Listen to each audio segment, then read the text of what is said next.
Hey, hey, hey, we are live. What's going on, YouTube? How you guys doing out there? Are you ready to have some fun tonight? Is my watch page on? Yes, it is. Watch page on, looking good. All right. Who is here tonight? Andy is here. She says, hi, everyone. Hi, Andy. David Yamp says, let's go, or let's goo. Which is it? Is it let's go or is it let's goo? It's one or the two. All right. Rose Bell in the chat, one of my beautiful mods, and she says, hello, everybody. Hello, Rose. Jonna also here, another one of my beautiful mods, says, welcome, Jake, mods, subs, and viewers. That's right. Welcome to everybody. Don't forget the trolls. They're here too. We already had some pre-stream trolling attempts. I think it was by the same person with multiple sock accounts. I have my suspicions who I think it was, but that doesn't matter. The trolls can't faze me. I'm going to have fun tonight. The question is, are you guys ready to have some fun tonight? The question is, not only are you guys ready to have some fun tonight, do you want me to get crazy tonight? Everybody in the house say, hey. Everybody in the house say, ho. Everybody in the house say, hey, ho. Everybody in the house say, ho, hey. Okay, did you say all those things? All right, now, everybody in the house say, hey, your mom's a hoe. Just kidding. No, she's not. Did you say it? Okay, now we can begin the show. That's how we like to start the show.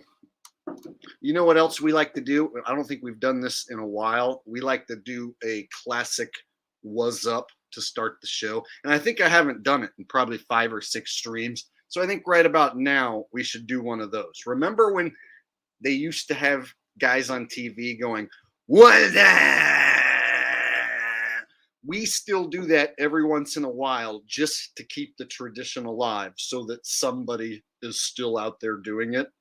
That way it doesn't die off. So let's go ahead and all do that right now. All of us, same time. Ready? 1, 2, 3, go. What's that?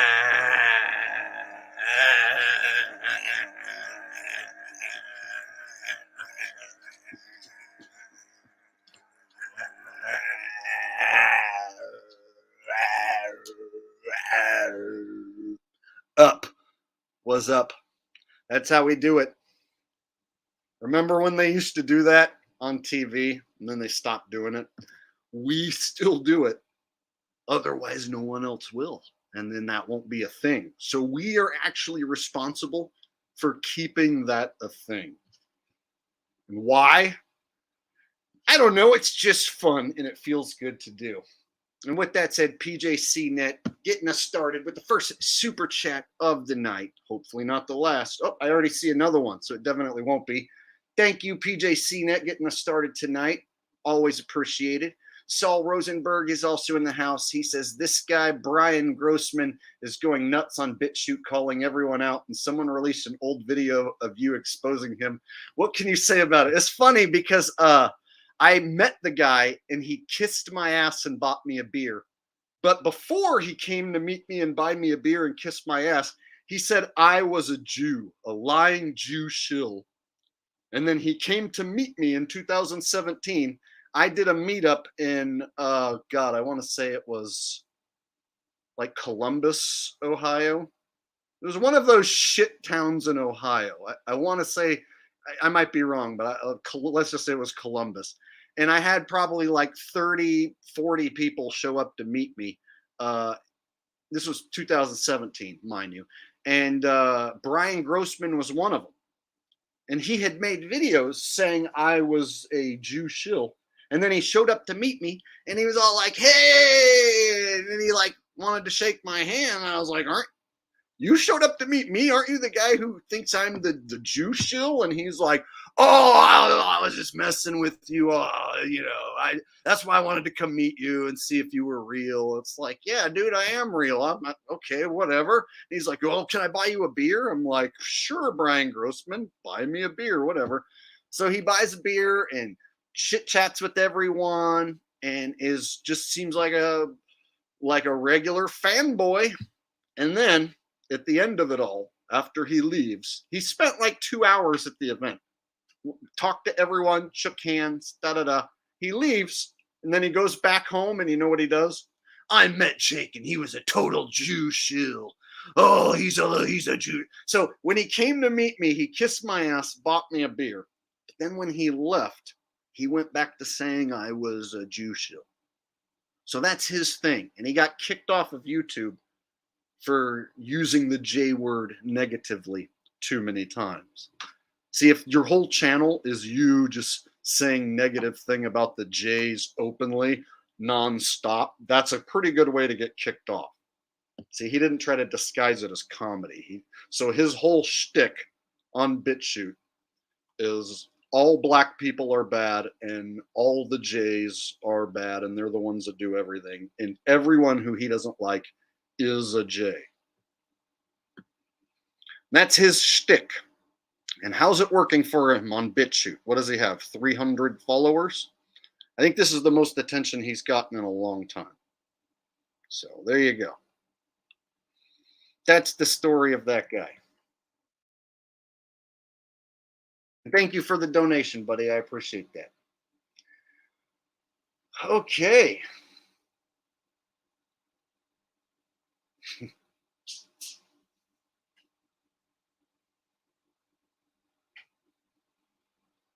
Yeah, I expect trolls to come out tonight. I stopped by Zach Hubbard's stream to make fun of him for losing his March Madness pick. He picked Arizona to win the entire college basketball tournament, and they got eliminated in the first round.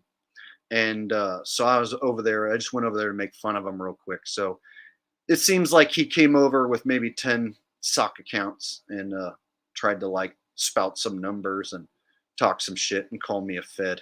It's hilarious when someone calls me like a Fed.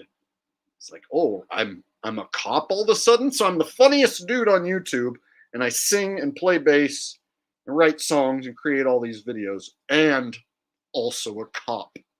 Oh, okay. Wouldn't that be super impressive if a cop was actually the funniest guy in the world, also wrote songs and played bass and made all these videos for 7 years and was a cop the whole time? Yeah, it's a good one.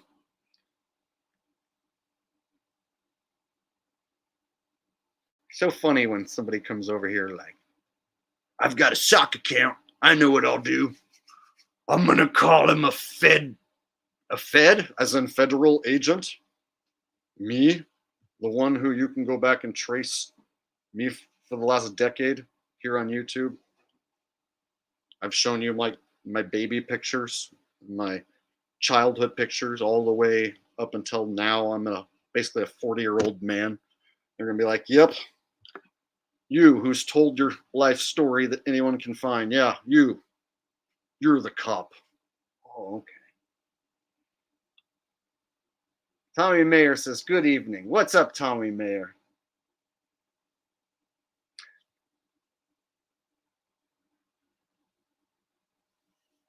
Big Murph says, these wrenches ain't shit, just like Zach Lovers. Coming from a guy who's wearing a mask? Bro, why are you wearing a mask in your profile picture? What, are you afraid of the boogeyman disease? You afraid little spiky balls are going to fly up your nose and make you sick? What's with the mask, bro? What's with the mask? Explain your mask, otherwise I should probably ban you, because I kind of don't like people who wear masks. They piss me off. So now you're here talking shit about people who have a wrench. And I just don't think that's going to fly, mister. So explain your mask and explain why I should not ban you for life right now. And we got Bruce Robinson coming in with a gigantic donation. Just Very generous. This is an old friend of mine, goes way back to when I first got started making videos. I think maybe the second or third video, this guy was a subscriber and we were talking and became friends on social media. And then during 2017, I went across the United States, set up all these gatherings. I had a pit stop in Kansas and hung out with Bruce for several days. And he was a wonderful host. Let me get out of my car and crash at his beautiful house for a few days. And me and the dog at the time enjoyed ourselves. And I'll never forget him for being such a good friend over all these years. Thank you very much, Bruce. So glad you're here tonight. I haven't seen you in a while here in the chat. So that makes me happy that not only are you here, but you're also sending a donation. Thanks, buddy. Glad to see I got people still following me after all this damn time.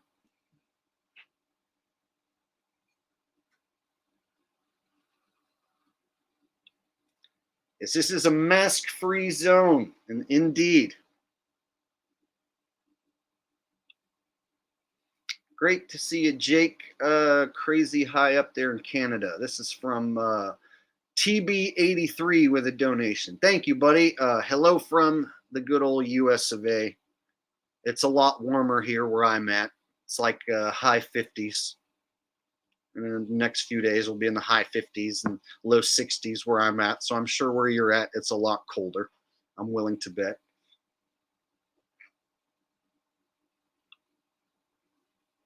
Jonathan Luna, here we have another example of a classic subscriber. I met him in 2017 in New Jersey. So I don't remember everybody, but I do remember certain people along the way, for sure.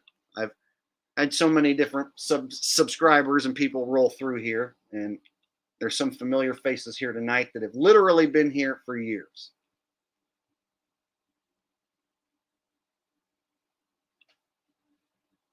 All right. Jake Fagan says, hey man, any uplifting advice of any kind to me who is having a hard time coming to terms with the fact my whole life is rigged, controlled? Shit, I have my days too where it's tough to come to grips with, even though I've dealt with it and known about this, everything in life being rigged for many years now. So it's nothing new, but just digesting that, it's not something that you can get over super easily. So I'm still bothered by the fact that I can't do anything to change the evil stuff happening from our government. I'm just one guy, and even with my little following, there's nothing I could engineer or do to change this evil plan that's happening. So it's hard for me to stand by and be like, oh shit, well, they're going to go to a digital dollar and I can't do anything about that. And then they're going to be tracking everybody with a social credit system and keeping track of every little thing we do. And they're basically going to give us permission on what we can and can't buy. And this is all going to happen. And they're going to take away the firearms, and it's going to seem like people's own choice. They're going to choose to disarm themselves. There's just nothing I can do about it. So having to come to grips with that myself, I have trouble with it. And so I wish I could give you some magical advice. I really wish that I could find those wonderful, uplifting words for you. But I have a hard enough time uplifting myself. As you saw, I've taken like a week off, haven't posted shit just because sometimes I just get tired of looking at the bad news and I don't even want to think about it. So I appreciate the donation, and I wish I had that magical advice for you. But coming to grips with the fact that your whole life is rigged means you're never really going to get over it. It's always going to be on your mind, and you won't be able to do anything about it. So that's why I do this, to try and make myself laugh and feel a little bit better, make you guys laugh and feel a little bit better. So the best we can hope for is that tonight we can have some fun. Here in a little while, I'll probably break out into some characters and voices, and hopefully that will make you feel better about the shit world that you live in and can't do anything about. And there are people that don't like if I talk about, not being able to change what's going on, but I call it like I see it and I don't candy coat it. So, what do we want to talk about tonight? We're doing open chat tonight. I'm going to try and pay attention to the chat basically all night and read your guys' stuff. I have a few funny videos lined up as palate cleansers. But tonight I did want to focus on you guys and just read a bunch of comments because sometimes I get carried away talking. And if I have subjects to cover, it's like I'll go an entire stream and not talk to you guys. So tonight I wanted to talk to you guys. Oh, here's an interesting comment. It says from Supreme Knowing, Behind the Perv is to me still the best flat earth documentary ever that you loaded up. Jake the Asshole, I will thank you forever. So I didn't create the original version, but I did add to it. So IPS actually created the first version of it. And I don't completely trust that guy or everything he says, but he did compile some really good information and some damning evidence against the entire flat earth cult and a lot of the cult leaders, David Weiss to all those snakes involved with that circle. And so I felt it was important to get that info out to people so that they could see kind of the sinister underbelly of the controlled flat earth movement. Now, does that mean that the earth is definitely not flat because of that psyop? No, they rolled out the cast of characters with the shady backgrounds who were either actual feds or people who have been compromised, people who got in trouble with the law, who appear to be taking a deal and playing a character as some sort of compromise to lower their sentence. I don't know. But when you look into some of these people, Jaron, Campanella, ODD, Matthew Priscilla, very questionable backgrounds of all the major heads in the flat earth movement, the controlled flat earth movement. So I felt it was important to release uh, the side of the flat earth no one talks about, or the side that you never see.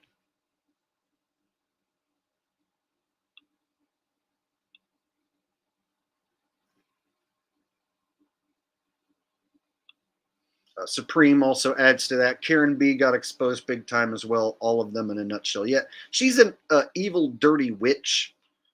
Um, she basically will parrot the same information that came out in 2015 that's been debunked about the sun going in a circle over the AE map. She even tried to explain how on the equinox, when you have supposedly in this AE map model one sun going around the equator, she tried to explain how everyone everywhere will see the sun rise from due east and set due west, even though there's only one sun going around on the equator. And she failed miserably. And I think Q and Fee made a video like years ago, taking her apart, making her look like an absolute fool. I'm gonna have to show that one of these days. But yeah, she's just an evil witch in another shill in another piece of the gigantic controlled flat Earth rollout.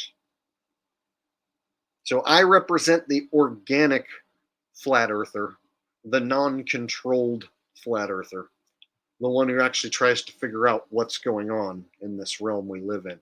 Whereas the term flat earther as we know it has been tainted to the point where I don't even like to call myself that or use that term, specifically because of people like Karen B, David Weiss, Jaron Campanella, Mark Sargent, Eric Dubé, all these cats, and I can keep on going.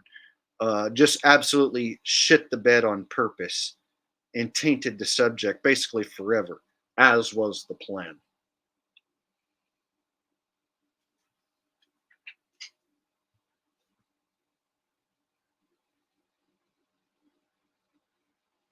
Aristocat says, "You think Brian Stavely is like that too?" Yeah, he's one of them. He's a one of them. He's the guy in front of Mandela Effect. So he's Mr. Mandela Effect. So if you're into Mandela Effect, he wants to recruit you and be your personal Mandela Effect guru / psychologist. That's his thing. So they put shills and gatekeepers in front of like all these subjects, and he's one of their crew. I saw him talking shit about me in a live stream with other shill flat earthers, and then Dave showed up. It was at one of their conferences that they did, the Oktoberfest one. They had like a pre-party where they did a live stream, and my name comes up, and they all talk shit about me. And then Dave shows up, so I have confirmation of him using my name in a negative way, making up shit about me, talking shit about me, while sitting with shills. So I know for sure he's in that clique, and so he's the main Mandela shill.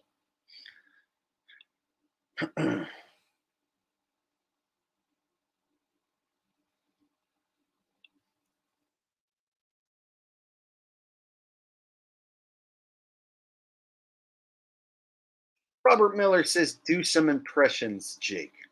You know, I figured I would do a few today. I figured I would jump in and out of a few. So, for instance, I got, Trump on the thumbnail, right? I do a little. I don't do the best Trump in the world, but I do a decent enough Trump. But I'm wondering if he's going to come back for sure or not. Like I thought for sure he's definitely coming back as the president. They're going to flip flop it. Trump, Biden, boom, right back to Trump again. And so it's looking like that's still the plan, that they're going to bring him back again. But I don't know. I can't say for sure. But either way, they're both controlled puppets. So I've called out Trump as being a puppet for years. I've called out Joe Biden as not even being like really the president. I think there's like a team of actors pretending to be Joe Biden. And I think we get deep fake CGI face Joe Biden. And we get deep fake CGI face Trump too. So what we got are definitely two actor puppets on the world stage who don't have any real power. But according to the sheeple here in the United States and even in the world, they think that these puppets on strings controlled by the elites actually have some sort of power or actually do something, actually run companies. Or, these are the same people that think Elon Musk is in charge at Tesla, and he is in charge at Twitter, and he runs those things. When these are all just little puppets out there on a stage for you, pretending to be these powerful entities.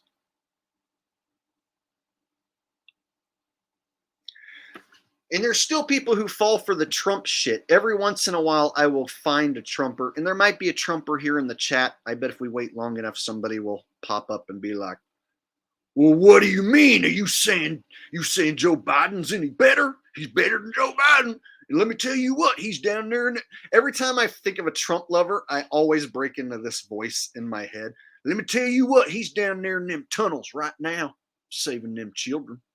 Trump right now, he's extra busy. He's down there in the tunnel, saving all them children from the deep state.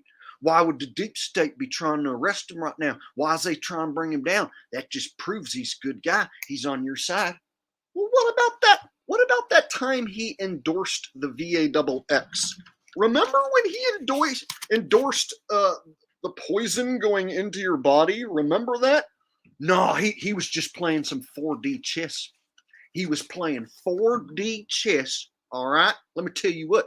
He had these little chessboards set up, and they was asking him about the VAXX, and he done told him that he thinks you should take it, but it was all a trick. He wanted them Democrats to take it. All the Republicans know not to take it. Conservatives know not to take it. So he was tricking the Democrats into taking their own poisons. What he was doing. 4D chess. Let me tell you what. See there?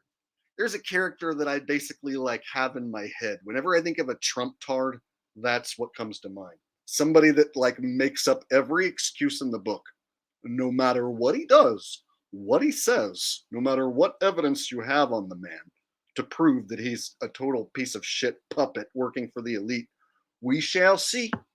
We'll see what happens when he comes back as president. First thing he's going to do is tell everybody not to take the VAXX no more, and he's going to tell everybody COVID wasn't real.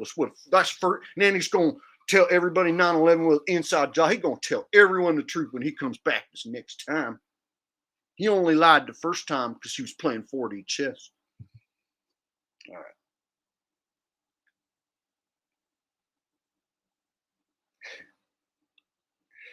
Vince Webb says 40 chess, he can barely play checkers.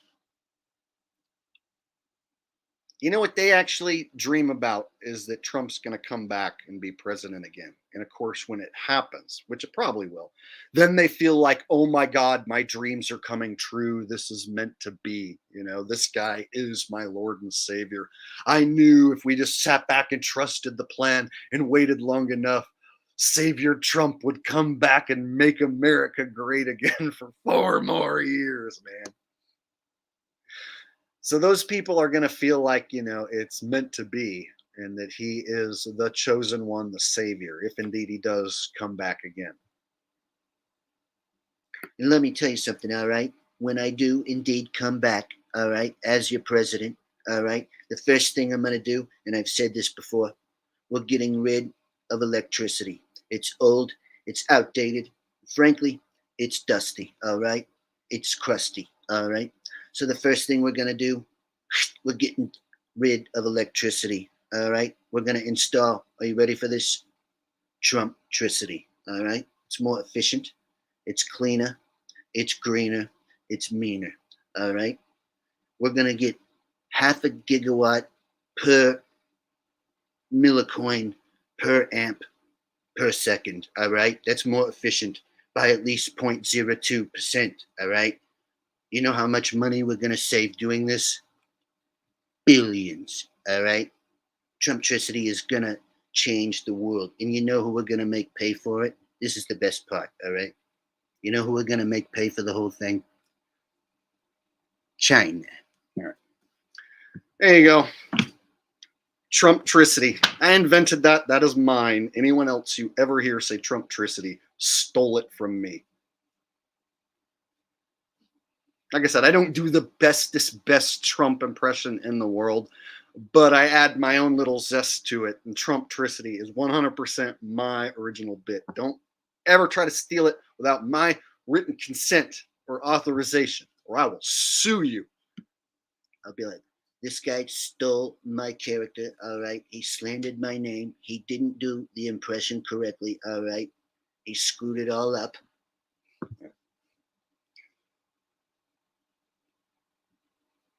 There you go. Starting with a little Trump. All right, my first impression of the night.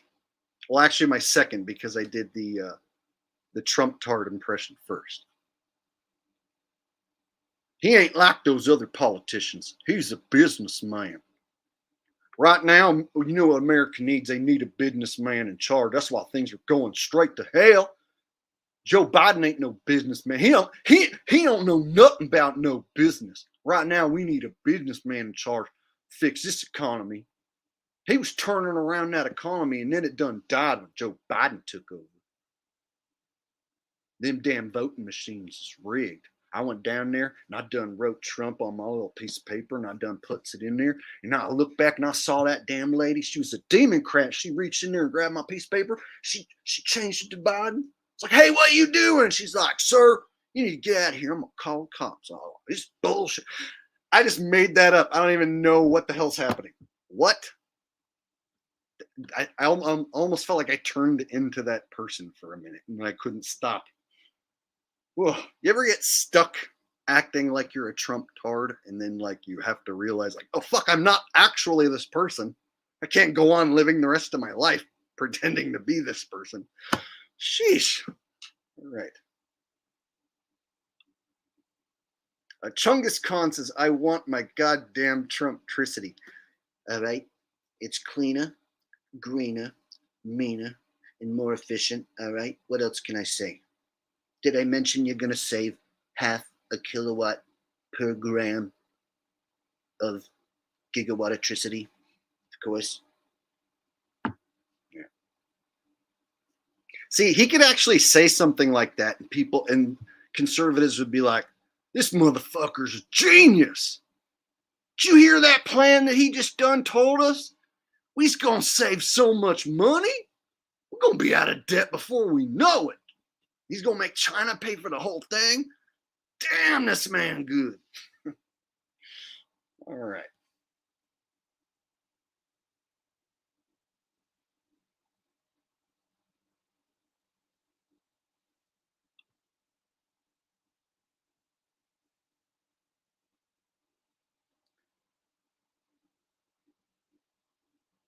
We got some laughing emojis, so people are digging the impression so far. Good, good. I'm having fun so far. You guys having fun? Let me tell you what we need to do right now, because otherwise I forget.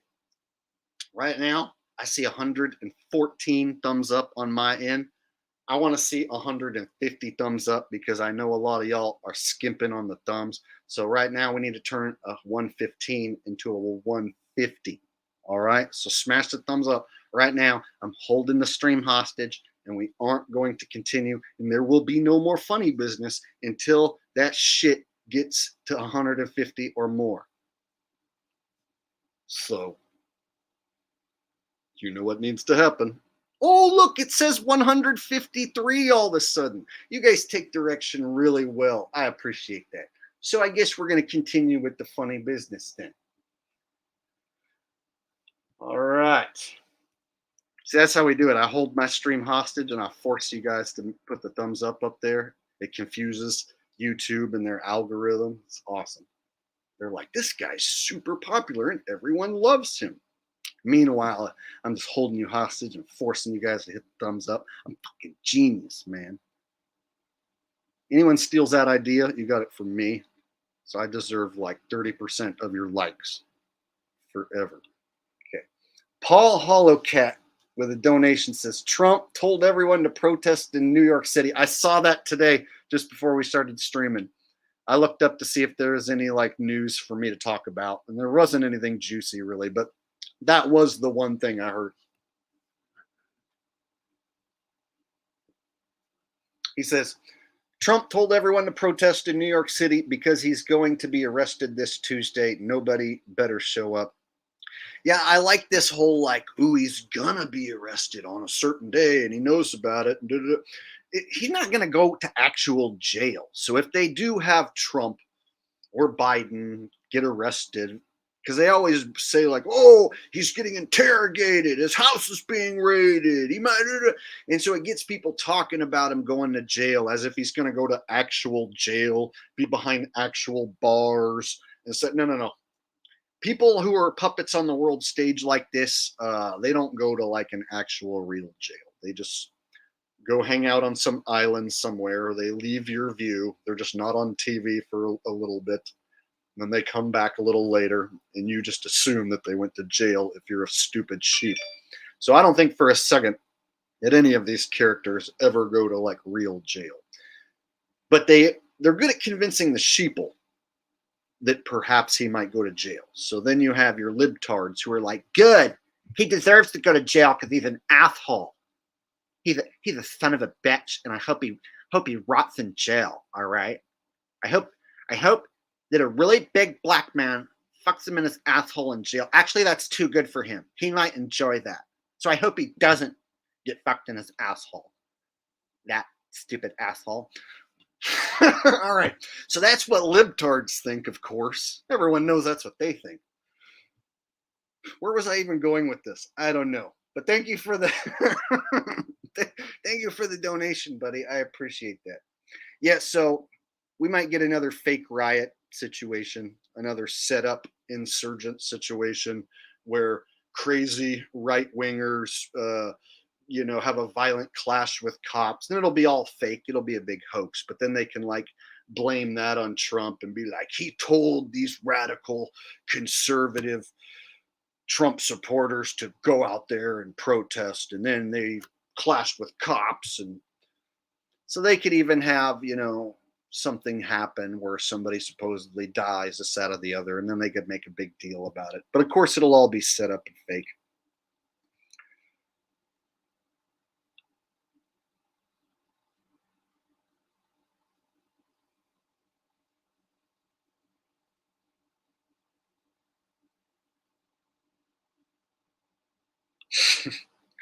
Robert Andrews Carvajal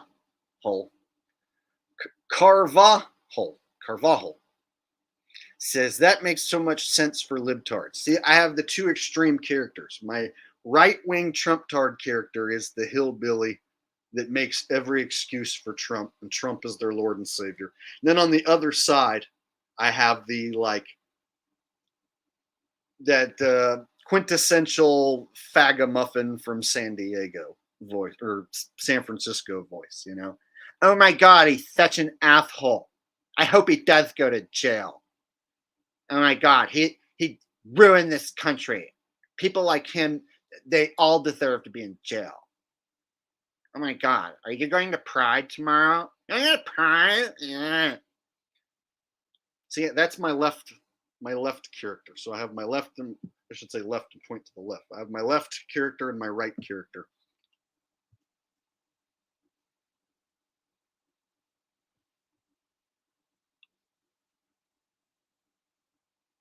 And then if I want to combine the characters, then I end up with a libtard who loves Trump, which sounds something like this.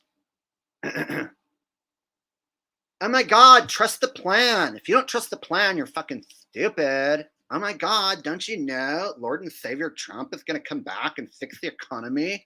You voted for Joe Biden. Oh my God, you probably took the poison too, you stupid. There you go.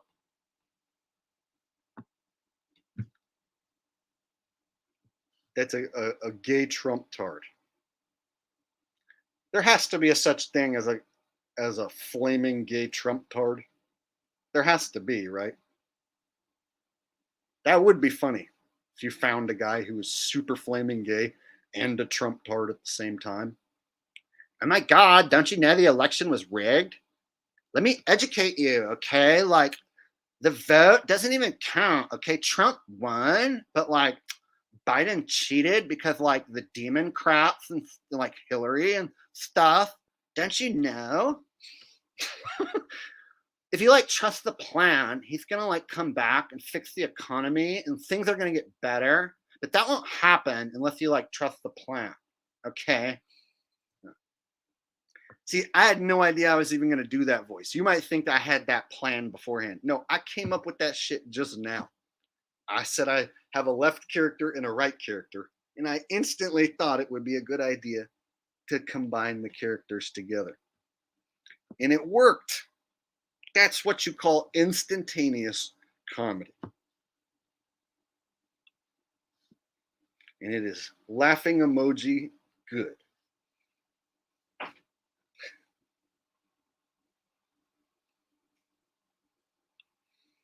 Nicholas Morrison says improv is mad fun. I'm having mad fun. Are you guys having mad fun? If you're having mad fun, make sure to hit that thumbs up button if you haven't done so already. I appreciate that. And we're going to continue having some mad fun.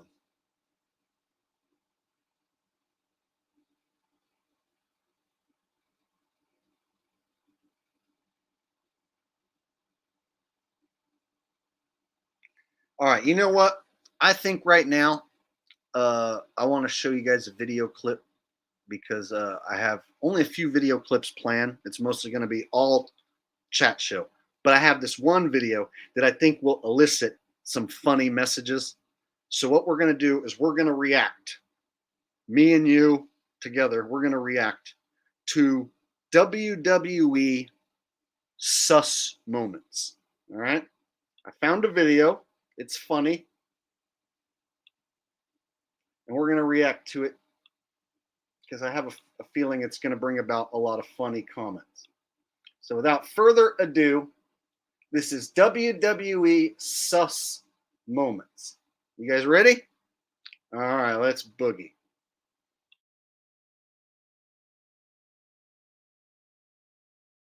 Seth Rollins, I'm coming for you, boy. I'm coming hard. Thank you. I don't care. You come in my face, I'm going to fight you.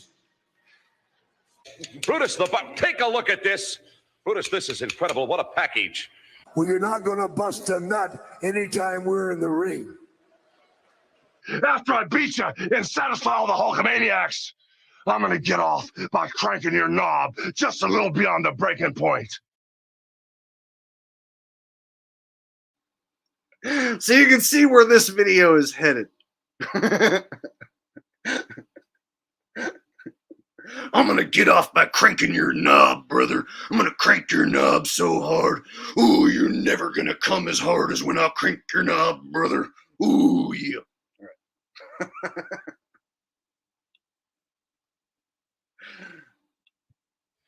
But I want it too, and I had to fight inch for inch to get this, and I'm not about to lay down on my back and let someone cover me. I thank you very much. We're going to be right back. I'm going to have to apologize ahead of time because I'm going to stretch his ass like it's never been stretched before. And now the Warrior's down on his knees. But this one a long way from being over, buddies. So here we have the classic WrestleMania iconic moment where the Hulkster and the Ultimate Warrior faced off in basically one of the most famous matches of all time. And there's a scene right here where, well, I don't really need to describe what's going on. As you can see what's going on, it just looks pretty hilarious when you isolate this clip right here. But when I was a kid, this was like the most famous match. Like this was the match everyone talked about for years, even afterwards, was Hulk Hogan and Ultimate Warrior. And then all these years later, it's like when I see that they're part of the sus moments, it's like, oh, fuck, I never even thought about this when I was a kid. Good thing I wasn't thinking about that when I was a kid, brother. And now the Warrior's down on his knees. But this one a long way from being over, buddies. Absolutely. This is just warm-up right here. Chris Kelly, I tell you what. When I get my hands on you, I'm going to eat your ass like a pot of collard greens, baby. Jerking Angel! Shawn Michaels, you can hide behind that commissioner's stuff just so long until I jerk a knot in your ass. Like, who says that during a wrestling promo? You can hide for so long until I jerk a knot in your ass. Jerk a knot in your ass? Like, bro, he had to have purposely said that. These guys are purposely saying this gay shit. This is not by accident. There's like 4 people in a row saying the same thing. Look. Rose Everybody's just like, WTF? Why?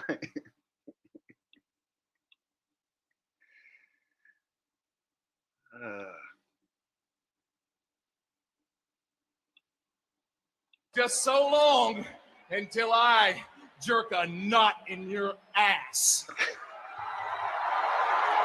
And Sting, always coming from behind.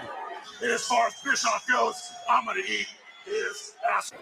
And Mark Henry is handling the Big Johnson. I started out fighting in this barn when I was a little boy, and I don't care if my last fight is in this barn. Jimmy Garvin, you touched me in a personal way you never touched me before. Oh! That's interesting. Then you step up. And if you don't think I'm big enough, brother, then you grab a hold of me. And you'll know that I'm growing, my man.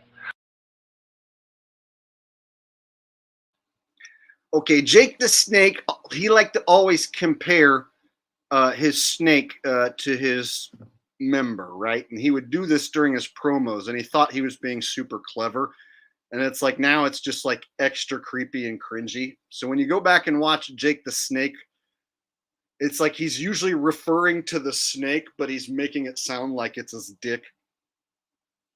When this 10-inch python goes creeping down your thighs, that's when you're going to know that I'm ready to come inside. Like, what? What? Jake, why don't you just tell him that you're going to kick his ass? Jeez.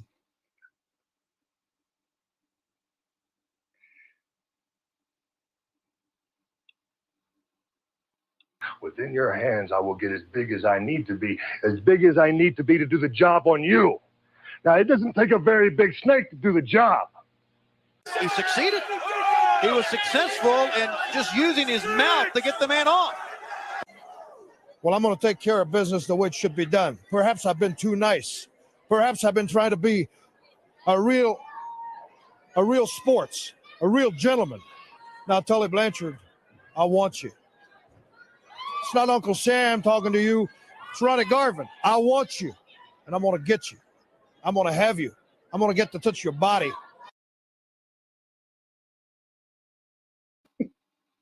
Just the timing to me is hilarious. I want you. I'll have you. I'm going to get to touch your body. It's like, bro, did you think about that before it came out of your mouth? No way this happens by accident. I thought it was like the most hilarious one. That's why I thought it would be funny to show it tonight. I subscribed to this guy's channel just because I randomly saw this video one night and it made me laugh. So I was like, oh, that's funny. I'm going to end up watching that again one day. And I watched it again. It was funny the second time. So I figured I would just show it to you guys and we would all just laugh together. I mean, we knew wrestling was gay, but holy shit, we didn't know it was that gay. Right? We didn't know it was openly this gay.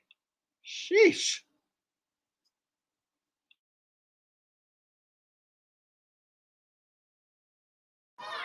I'm not just making promises. I'm telling something that is going to be done, something that's going to happen in the future.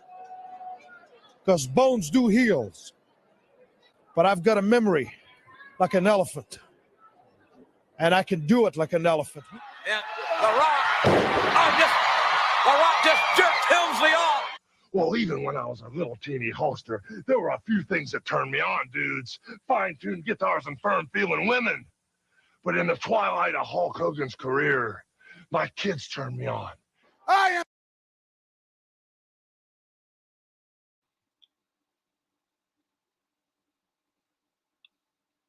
Let me tell you something, dude. When I was in the prime of my career, you know what turned the Hulkster on more than anything? My daughter, Brooke, brother. My daughter, Brooke, brother, is the finest girl this side of Florida, brother. Let me tell your mother all about your brother. When your sister finds out your aunt and your uncle's been hanging out with your mother, brother, that's when you're going to look up and pray to the Father. And you're going to eat your vitamins. And that's when the Hulkster's going to reach down and he's going to lay his hand upon your chest and he's going to jerk a nut off in your ass, brother. I don't know. A little Hulkster for you. My brother's mother wants to be your father, brother.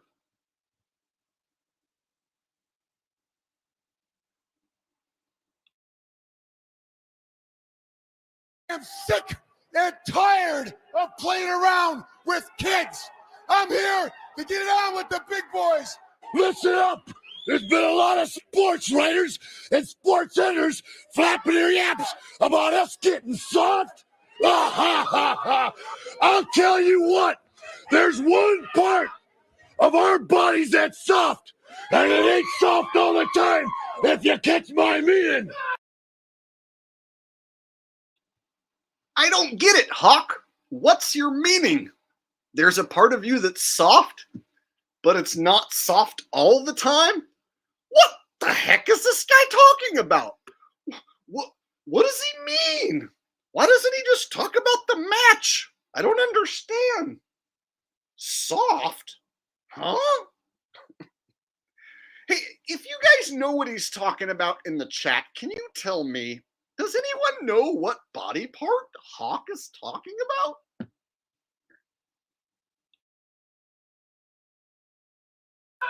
Ric Flair! New York City, Ric Flair! You're gonna find out what hard is all about!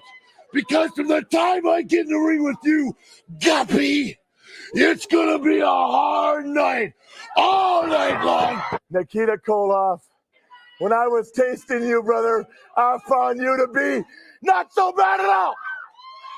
Rey Mysterio not sucking off anybody. And Tully Blanchard, you can't run and hide from me anymore. And when we come to Philadelphia this time, there's going to be no mistaking what's going to happen. I'm going to come on you like nobody's ever come on you before. No baby doll at your side. Nobody to run distractions for you. Just you and I getting it on like two men should do. This isn't some game. This is where men are men and the boys stay on the side and watch what's going on.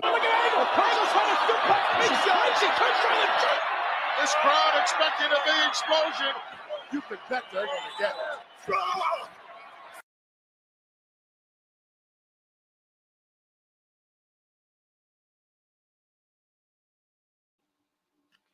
Well, there you have it. WWE sus moments.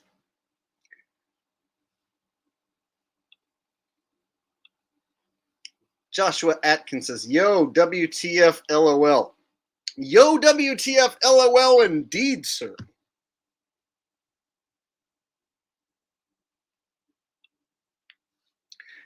Yeah, that was exactly my thoughts. I was like, wow. I mean, I knew it was like gay and all, but geez.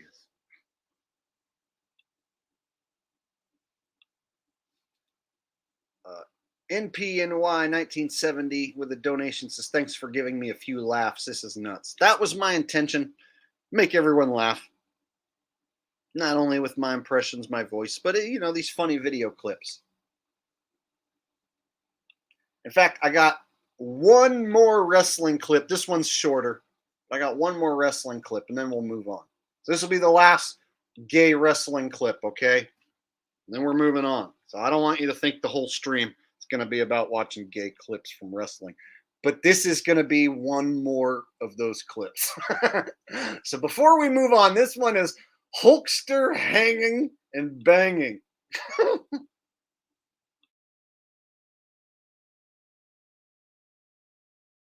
Just got done saying my prayers, man. And I just got ready to start hanging and banging. See, 40 nights and 40 days, I hung and bung on the Titanic. And really said it was my last ride, man. Yesterday when I finished hanging and banging, you know something, Mean Gene? Ever since me and the barber hooked up, we've been hanging and banging, brother. And we've been hanging and banging, brother. And finished hanging and banging. We've been hanging and banging, brother. And I hung and bung on the Titanic. And I hung and bung on the Titanic. And I just start hanging and banging. When I finished hanging and banging, when I just start hanging and banging. And when I start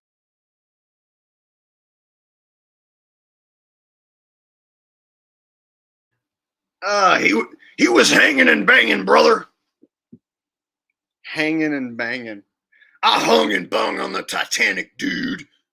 Let me tell you something, Mean Gene. I've been hanging and banging, and I hung and bung on the Titanic, dude. Oh, okay, Hulkster. I guess I'll eat my vitamins then. All right. Changing subjects here. Jake Ayana Narino says digital ID and centralized bank digital currency is the next battle. Biblical beast system incoming. Yeah, exactly. I'm not looking forward to that because I like cash. See, I have some cash, and I don't want them to like take it away or, you know, make me have to like give it over and then convert it into digital things, and then they keep a record of every little thing that you buy. Yeah, that sucks. I know that's what they want, and that's pretty much what's going to happen, but it sucks. And yeah, definitely the beast system.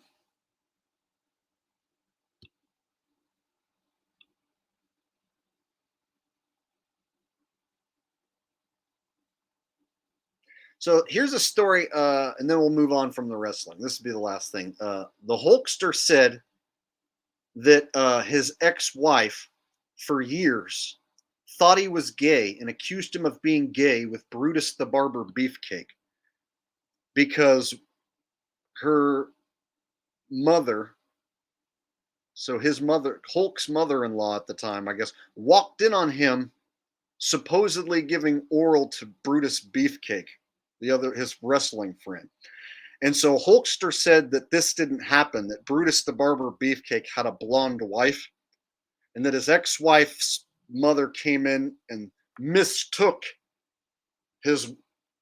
Brutus's wife for being Hulk. So he said it was a big mistake because he had blonde hair and that Brutus's wife had blonde hair. So it was all just a big mistake.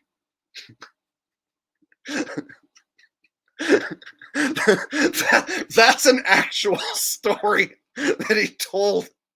I was like, dude, you should have kept that one to yourself, dude. Nobody needed to hear that.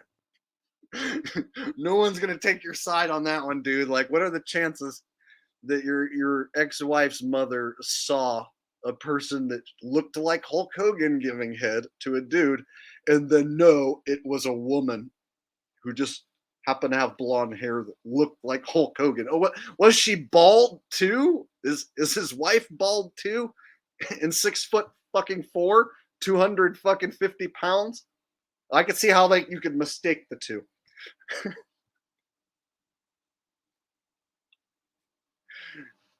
Yes, that is an actual story. One of the many Hulk Hogan stories. And he's known to be one of the biggest liars, notorious liars of all time. Like comical liars. Like he'll be like, well, let me tell you, brother, Elvis was a big Hulk Hogan fan. It's like, dude, Elvis was fucking dead before you were anything. You weren't even a big name wrestler until after he died. So shut the fuck up. Elvis he was not a Hulk Hogan fan. And then he'll tell you, like, after he body slammed Andre, like, shortly after that is when he died of, like, heart problems, as if, like, him slamming Andre, like, fucking years earlier in a pro wrestling match was what caused him to die. No, the gigantism fucking killed him. His body kept producing fucking growth hormone until he died. Wasn't because you slammed him at WrestleMania 3. So he, like, tells all these, like, grandiose lies to the point where it's like he's known as, like, the biggest, like, most grandiose liar of all time.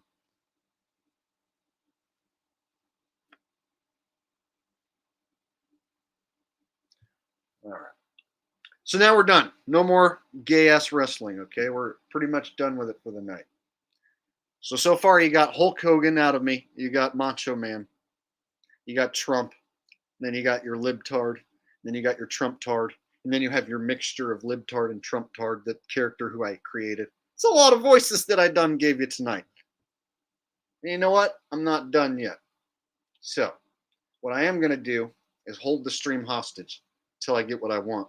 And I see 218 thumbs up, and I want 250 thumbs up. So I'm going to hold the stream hostage right here, right now, until I see 250 thumbs up. And if I don't see 250 thumbs up, I'm going to shut this shit down. We're all going to go to bed. All right?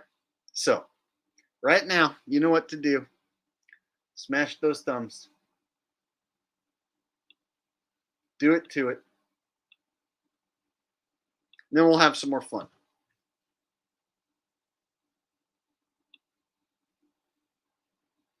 I see 237. We're almost there.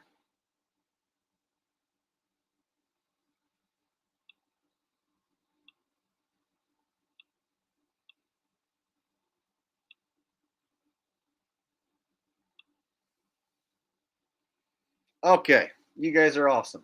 We made it. And then some. Okay.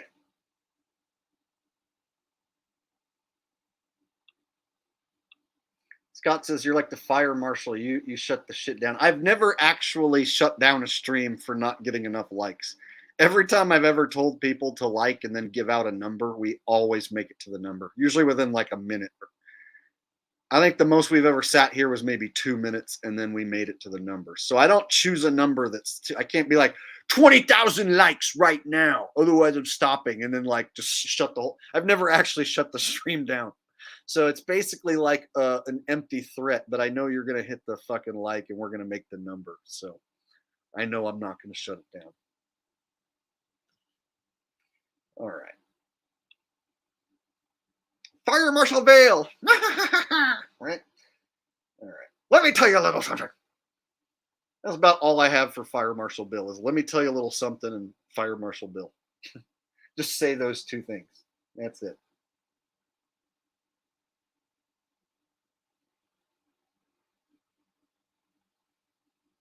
Would you like to hear my Fire Marshal Bill impression?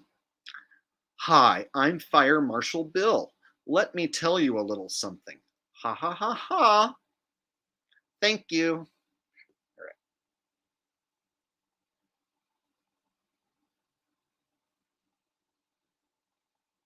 Oh yeah, I did a impression upload on. I uploaded one of my impressions onto the shorts section. Hardly anybody saw it. YouTube did not recommend it. They did not put it in search results, so it just got buried.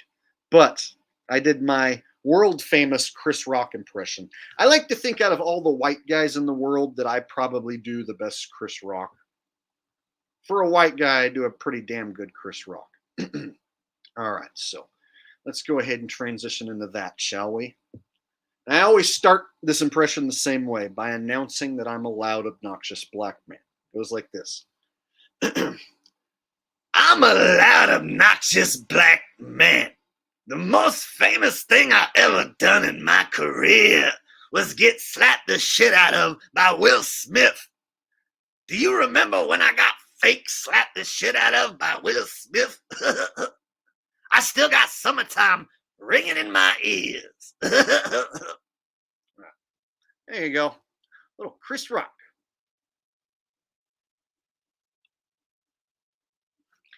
If I do say so myself, it is a pretty damn good Chris Rock, right? I mean, for a white guy, you know what would be even more hilarious is if a Chinese lady could do that. Imagine a Chinese lady who does the best Chris Rock impression. Now that would be funny. Okay, let me tell you, I give to you my Chris Rock impression. Every time a black man go to the store, they think you're trying to steal something. So I pull out my big black dick and say, I ain't trying to steal another motherfucker. Suck my dick. Thank you. That is my Chris Rock impression. Right? Do. Yes.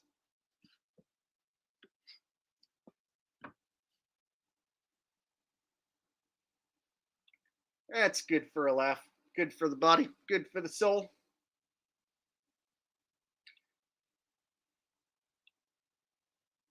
Speaking of do lady, we might as well just get this out of the way right now. We might as well just get it out of the way right now, just in case there's anyone out there who hasn't seen it. We'll just go ahead and play it.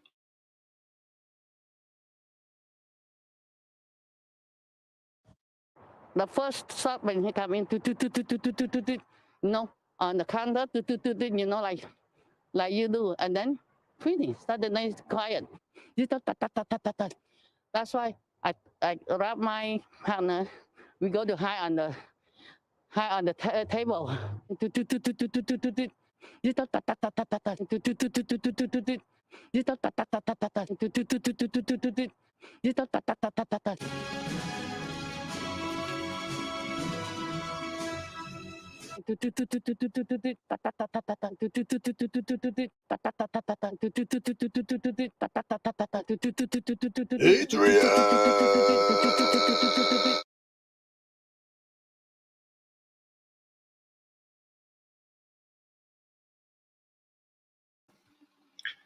Of course, Doot.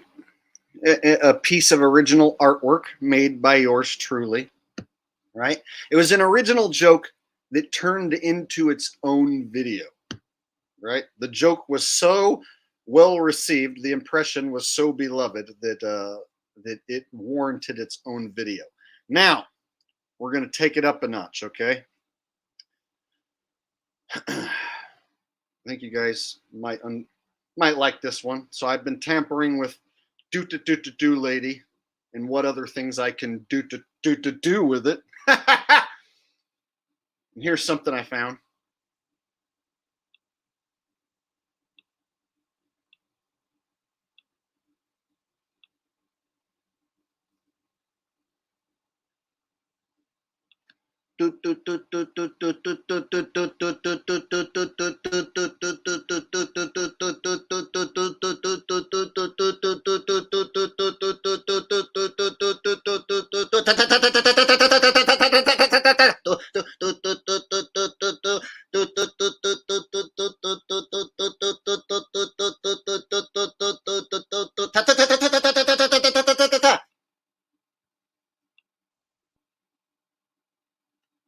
Huh? Yeah? I mean, come on. Yeah? Huh? Huh? I mean, come on. Huh? Huh? Huh? Huh? Huh? Huh? This guy just says, bruh. Bruh.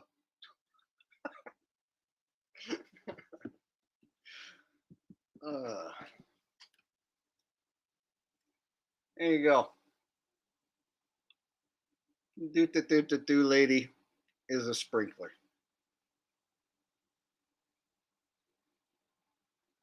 And of course, more to come. There will be more do lady in the future. I have a feeling she won't die.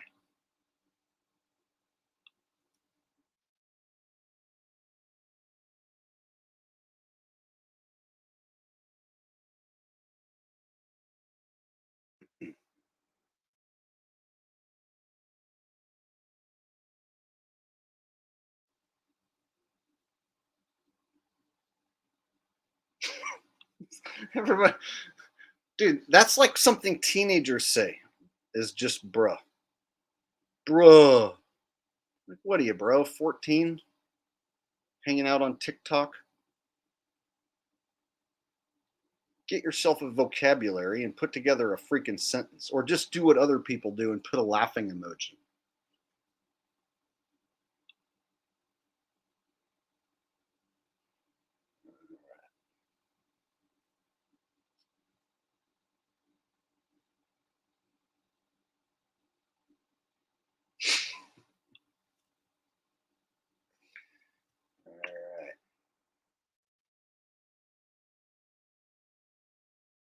I think earlier I saw somebody requesting some Alex Stein. For those of you who haven't figured it out yet, that guy is a flaming bottom puppet. All right, tool of the elite, and a no good dirty J. That's why his last name is Stein, mind you. And so he does these cringy performances, we'll call them, super cringe performances, where he goes out and acts like a tard and a flamer at these what are they, county hall meetings, right? Local town government meeting shits, right? So he goes to those, and then he gets up and speaks and says a bunch of retarded shit. And so he actually got to go on Alex Jones' show. He got to go on Tucker Carlson. So they actually promoted this guy up the entertainment ladder, and he actually went from like hanging with Jaron and Dave Weiss as their lackey to becoming like a on television personality. And when he did, he left Jaron and Dave behind and ditched the flat Earth topic. Told everyone he's not a flat earther. Funny how that he's hanging out with flat earthers talking about how he's a flat earther, and then when he goes on Tucker Carlson and Alex Jones, he doesn't have anything to say about that. It's like they told him, oh yeah, since you're going mainstream, we're going to cut the flat earth shit off, all right? But yeah, when you go on Tucker Carlson, no flat earth shit, okay? They Live Sunglasses says, at least as funny as local casino comedy. Local casino comedy? Is that what you're comparing me to? Bro, come on. You will never see as funny of a person as me. You know why I know that? Because I am me, and I look for other people who are funny, and I look for things that are funny, and they're just like becoming more rare. When you go back and watch old comedy performances, a lot of them don't even stand the test of time and aren't funny anymore. Whereas I am a different kind of comedian. I'm not the type that goes up there and tells shill jokes and sheeple jokes about mainstream shit just for a cheap laugh with a set up, scripted out punchline. That's bullshit. I do real comedy, physical comedy. I make up my jokes and funny stuff on the spot. And I do it in a way that no one else is doing. So you comparing me to somebody you see at a casino is an unfair comparison to me, because I am better than anyone you will see at your local fucking casino. Hands down. At least that's my opinion. And I'm biased because I'm me, of course. All right. Oh, yeah. So I was making fun of Alex Stein, and then I forgot to do the impression. Oh, God. I got to jump into his annoying body. I'm starting on the grind on the time on the 9. 99 on the grind on the time. I'm a pimp on a blimp, eating shrimp in a temp, in a damp in a stem. I'm a simp on a blimp and eating shrimp. I was grinding on the time on the 9. You don't know how I grind? I be grinding on the time on the 9. Grind on the time on the 9 with a plimp and a blimp, and I'm eating shrimp. I'm eating shrimp on a blimp. Grind on the time. Now we're starting grind on 99. Prime time. All the time. 99. You don't know how I grind. I'm grinding on the time with the 9 time prime. There you go. Little Alex Stein for you. All I got to do apparently is show up to a town hall meeting and do that. And then I get to be on TV and be a be sitting next to Alex Jones and Tucker Carlson. Oh, where to sign me up for that? I want to act like a flaming bottom loser idiot so I can sell Alex Jones boner pills and be Tucker Carlson's butt buddy lackey. We got a donation coming in from John X. Says, could you please do an impression of Stephen Hawking? Stephen Hawking. Yeah, here's my impression of Stephen Hawking.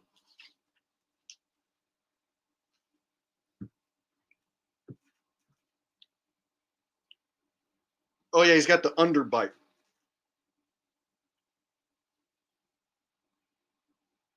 Oh, right? That's it. That's all you got to do Stephen Hawking.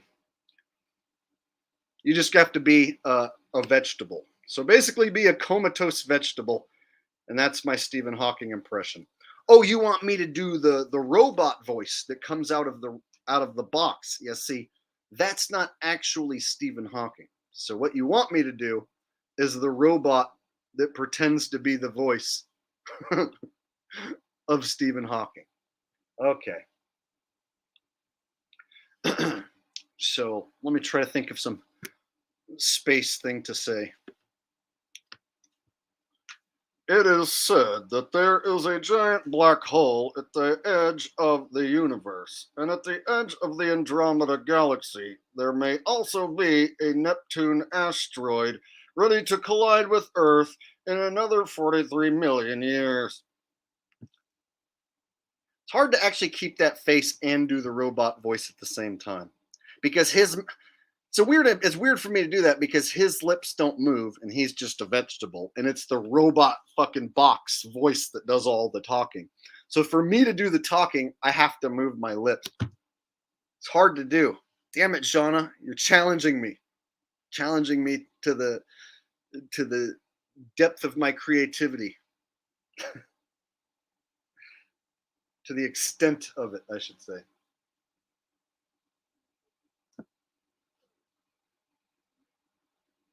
The quasar nearest the black hole of the Andromeda galaxy is said to be...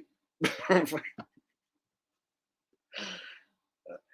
always run out of scientific terms. Whenever I try to do the robotic Stephen Hawking voice, I'll say like 3 space science things, and then I'll run out of fucking science words to come up with.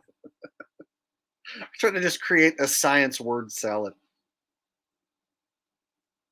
The quasar nearest the black hole of the Andromeda galaxy is said to be in relation to the gravitational forces of Uranus. Uranus will indeed be sucked into the black hole vortex.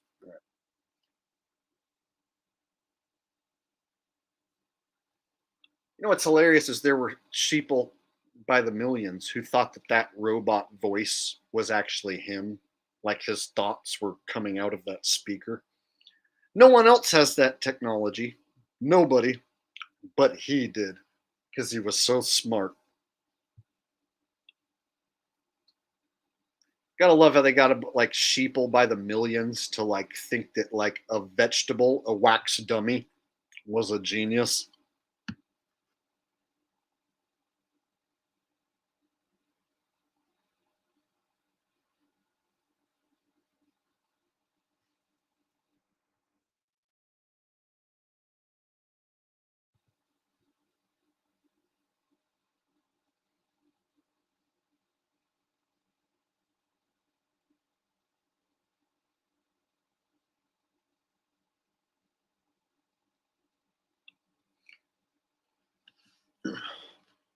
So what we're finding out is Earth is not actually a globe. No, it's actually, it's pear-shaped. It's an oblate spheroid. You see, when I raise my eyebrows and I laugh, that's how you know what I'm saying is scientifically accurate. I've said it before, I'll say it again. Neil deGrasse Tyson has scientific eyebrows. Like, his eyebrows like emit science, right? Well, people think that coincidences are indeed strange, but it's even more strange to have a day without coincidences.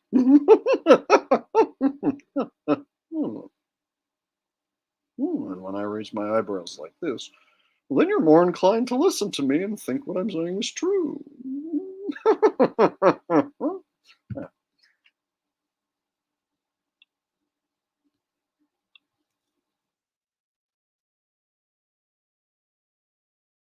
Now you want me to do one of my trolls, one of my enemies, do an imitation of Zach. Shut the fuck up, morons. I'm never wrong. Hey, Jake the Asshole, call in right now. Call in right now. You'll get wrecked. 44th day of the month on the 4th, 444. All right, that's when you're going to see the Queen queefed on her 44th birthday. All right, 44th Street. Right down the street, my cousin, also 44, Donald Trump 44, your mom 44, in the back door 44, up the butt 44, lick your balls 44, 4, 4, 4, 4. Shut the fuck up, morons. I'm never wrong, all right? I didn't pick Arizona to win the national championship, all right? You're lying. There's always a bunch of trolls on my Patreon, all right? And they're fucking liars and they're fucking haters and they all deserve a bullet in the fucking head. Call in right now and debate me. You want to call in and debate me? Ring! All right, Zach, you're a fucking piece of shit. Fuck you, moron. You deserve a bullet in your head. I just destroyed that guy. I'm the best debater in all the world. Do you know how many things I got right? Everything ever. All right. Here you go. There's some Zach for you.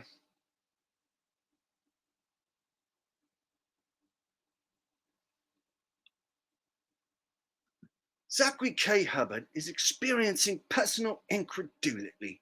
It's because his gematria is complete bollocks. His gematria doesn't even predict the Super Bowl correctly. In fact, he got the Super Bowl wrong due to personal incredulity. Hey, shut the fuck up, Simon Dan, all right? You deserve a bullet in your fucking head. You're nothing but a hater. Simon Dan is just jealous that he didn't get Super Bowl 56 right. He didn't get Super Bowl 55 right. He didn't get Super Bowl 54 right. He didn't get Super Bowl 53 right. He didn't get Super Bowl 52 right. He didn't get Super Bowl 51 right. He didn't Super Bowl... A few minutes later, I got fucking Super Bowl 1 right, okay? I got the 1959 NFC Championship, all right, before the fucking league merged, all right? Show me one guy in history who got the 1955 championship right in the history of the world, except for me. There you go. There's Simon Dan and Zach going back and forth. If someone thinks they can do better, I'd like you to upload the video. If you think you can do Zach arguing with Simon Dan better than I just did right there, I challenge you to upload the video and tag my name in it. And if you do a better job, I will show your video and say that you are funnier than me. But I doubt that there's going to be any takers. I doubt it. And if you do try and you're not as funny as me, I'll still show your video, but I'm not going to say you're as funny as me if you're not. So, what am I even talking about?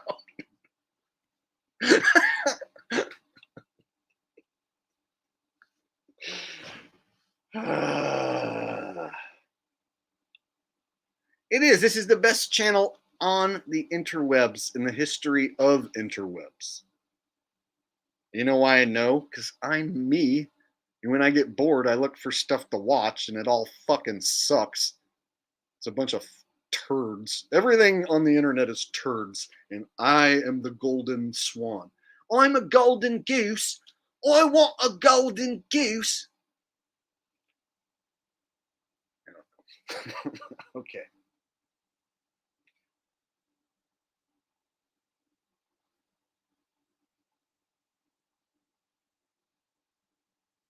Oh, somebody says I missed this, a super chat. Let me see which one I missed.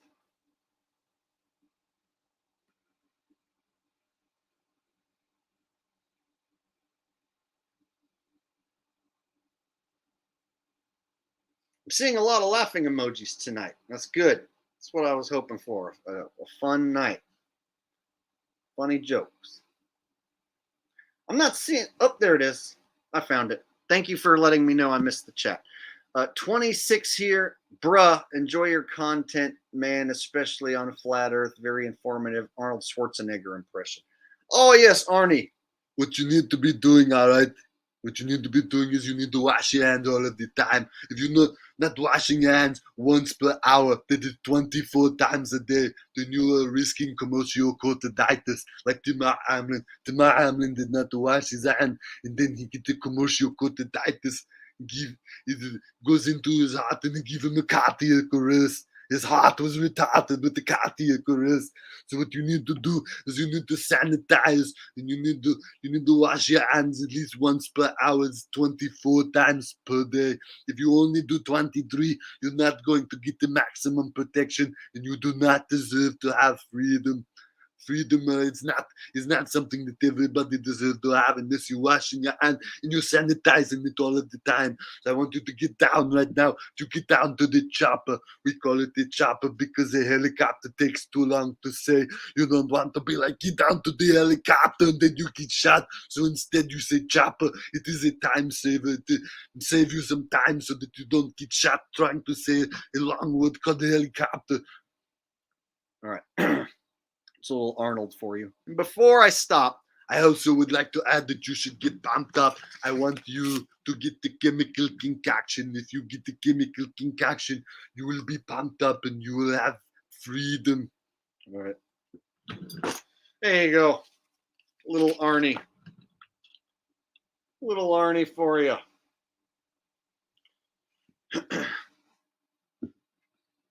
Oh, and you know what? Earlier, I just remembered I didn't actually do Macho Man impression. I did Hulk Hogan, but I never did Macho. So let me go back and revisit Macho because he's in the thumbnail. So I should probably do Macho. If you want me to do a Macho Man impression right now and you want it to be fucking awesome, I'm going to need to see 320 thumbs up. And I only see 299. So let me see 320 thumbs up, and I'm going to do my most awesome Macho Man impression.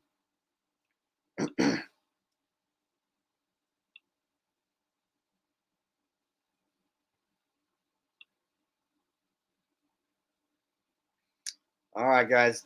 You know what to do. Smash the thumbs up. We're up to 310 already. Once we get to 320, I got to do my Macho Man impression. And it hurts my throat, so I can only do it for like a minute because it causes esophagus damage. 316. We are getting close to me damaging my throat. If you want me to damage my throat, oh, here we go. I see 320. So you know what this means.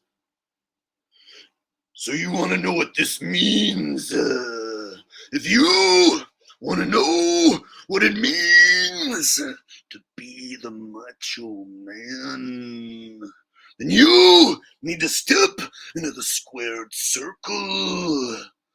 I don't think you've ever stepped into the squared circle with a man like Macho. Because you see, if you were to mess with the Macho Man in his prime, then you will experience what it's like to step into a Slim Jim. Oh, yeah.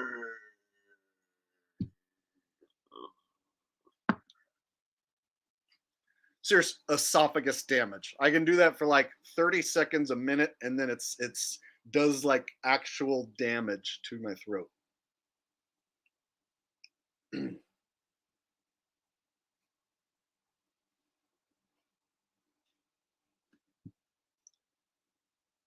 I think one time, maybe over a year ago, I don't remember, a stream a while back, I had somebody request, or I just made it up on the spot. I had Macho Man and Elmo doing battle. You guys remember when I had Macho Man and Elmo in a promo battle? It was something like, Elmo is gonna kick your butt. When Elmo get into the ring, Elmo is gonna fart, and then Elmo is gonna light the fart on fire, and the fire is gonna burn your face. Let me tell you something, Elmo. If you want to mess with the Macho Man. You're gonna find out whose hand is really up your backside. Oh yeah. Here you go, little Elmo versus Macho Man, of course.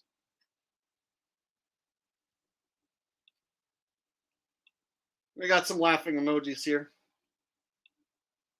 And Andy, of course, she is the biggest Elmo fan of them all.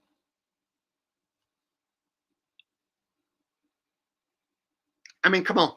I thought it would be fun for us to just have a funny day where I read your comments and do voices. And that is exactly what I wanted this to become. Just a fun, good time for me, for you, for everyone wearing a shoe. Because it rhymes. NJ Derig says, "You're talented, brother." So now imagine this. Before the stream started, some guy showed up with 3 different sock accounts and called me a Fed, as in federal agent. So imagine a federal agent, a fucking cop, who also does all those voices and is this funny and this talented. Oh, and also a federal agent at the same time. Oh, okay. As if. See, my talent proves that I'm legit because cops don't do things like I do. They don't have it in their body. That's why they became a cop or a federal agent. So none of the shills or the agents have this sort of talent at all. That's why they're frauds and losers and scammers and such, because they don't have this kind of talent.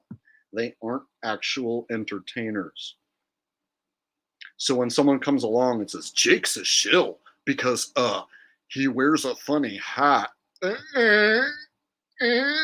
So he has to be a federal agent, right? Yes, a federal agent who does all these impressions and can make people laugh for 2 hours off of what I come up with off the top of my head. And I'm also a cop. Bad boys, what you gonna do? What you gonna do when Jake comes for you? You're under arrest. Gotcha. I'm a cop, you guys. And I'm the funniest guy in the world. Isn't that a crazy fucking double job I have?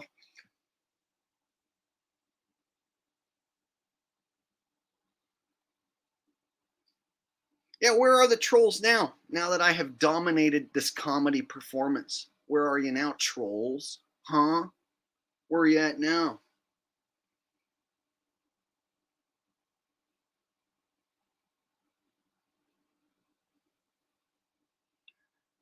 Waiting to Die says live stream and open mic. I did go to an open mic and tell them that the moon landing was fake and show them pictures of the lunar module. I brought my flat screen TV and like hooked it up at the open mic and did like a little presentation. And the crowd there is just young, stupid teenagers at the time, and so they did not receive it well. But I did do that once. It wasn't live. It wasn't a live stream though. It was just a regular video. I would like to do more out on the street live stuff. It just comes down to the problem is like if I don't have a cameraman, then it's me holding my own camera, trying to like do a stream and hold the camera at the same time. So trying to like do that, and then the Wi-Fi is in and out. Whenever you try and do a live stream through like a phone or any sort of mobile device, like out in public, Wi-Fi can be an issue. And so it'll be decent for a few minutes and then just cut out, glitch, stuff like that. So I have tried to do mobile streams with my phone, and they never turned out that great. They were kind of glitchy and shitty. So, but I would like to go out and do more on the street stuff, interact with people. It just would help if I had like a cameraman, somebody to help me.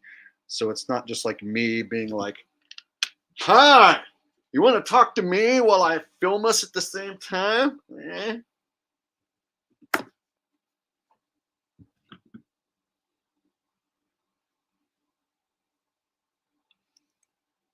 Oh, well, thanks, buddy.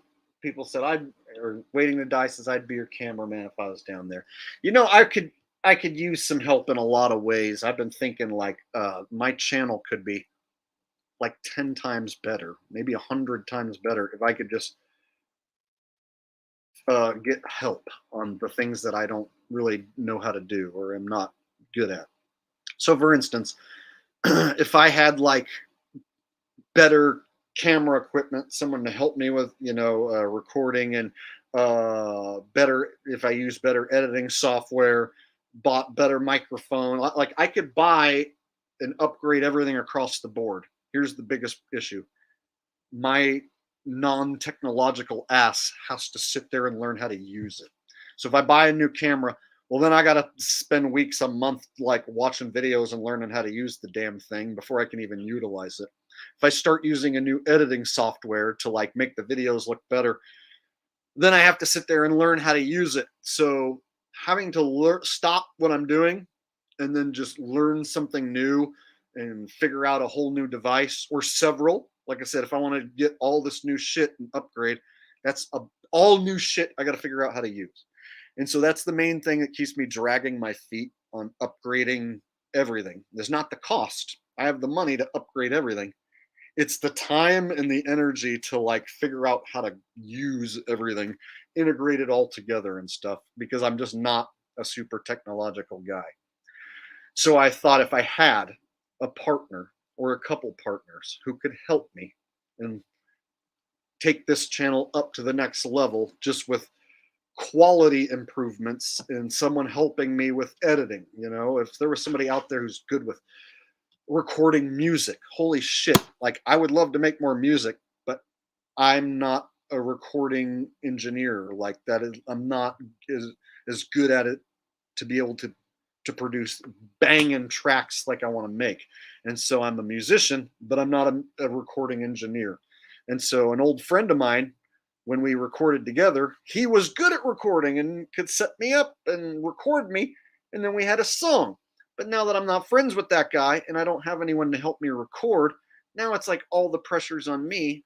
I have to fucking figure out how to use the software and buy all the equipment, figure out how to use it. And so between all that, I have a shitload of equipment I could buy. It's just I have to figure out how to utilize it and use it. And I'm just not a technological person. So I know it'll take me an extra amount of time to get good enough through trial and error to use whatever it is that I buy. Just like when I first started making videos here on YouTube with my phone, the first bunch of them were not edited very well, very rudimentary. And then over the years, I got better at it. So it took a lot of trial and error. So when you go back and watch my first bunch of videos that I made, you can see me go through the learning curve of just working a camera on my phone and the simple editor on my phone. So I'm to the point now, 7 years in, and I should have a pro setup, and I should be more of like a tech guy and a computer guy, and I'm just not. So basically, I have the ability, if I was to upgrade everything, I'll instantly have a channel that looks better. So I could upgrade camera, microphone, recording, software, all that stuff. It's just the downside is I have to fucking figure out how to use all that stuff. And it might take me 6 months before I'm good at it. But if I do that, then I'll have a lot better of a channel. So right now my channel, like I'm making everything with a stupid phone. Literally every video I make with a stupid phone, because that's the only thing I know how to use. And then the streams, just this. So if I had a technological partner, somebody who could help me maximize this channel's potential, it could improve by leaps and bounds with just the simplest of help. Like if I had help from a dude who could be like, oh bro, I got you covered. I got all the recording shit and I know how to use it perfectly. So just, if I found the right people to hook up with, and I need to try and find these people, I need to recruit these people, I need to find somebody to help me, because trying to do it all myself is overwhelming. And I have limitations as a man and a content creator that for me to stop and figure out how to do every single little thing is just, like I said, it's overwhelming. And so if I could make an example, imagine that the guys from South Park, Trey and Matt, when they first started, they're just two dudes with an idea and some construction paper. They have a cartoon made out of construction paper, and they're just two dudes. And now when you look at South Park, they have their entire software is so, you know, a million times better, and they have an entire team, engineers, you know, everybody, to where they can be like, I want Cartman to be at Disney World hanging out with the ghost of Michael Jackson and make that happen. And they can be like, sure. And then you got Cartman, Disney World, Michael, and you got your idea come to life. If I could get to the point where I even just had like one or two partners to help me with what's in here and make it come to life, I could make content that blows the doors off of anything I've ever made. But I would need help. And I would need help from people who are good at what they do, who want to fucking help. So right now the channel supports me, but I think this channel could support 2-3 people easily and could be blown to multiple hundreds of thousands of subs. It could be blown up. But I feel like I just can't do it all myself, because it's like just so much work. It's just too much for one man to do it all.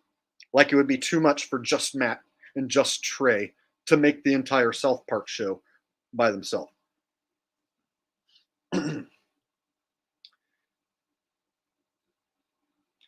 Now people are talking about South Park in the chat. It's just an example about how they started. You get what I'm saying? They were two guys with an idea about a cartoon, and it was just rudimentary construction paper.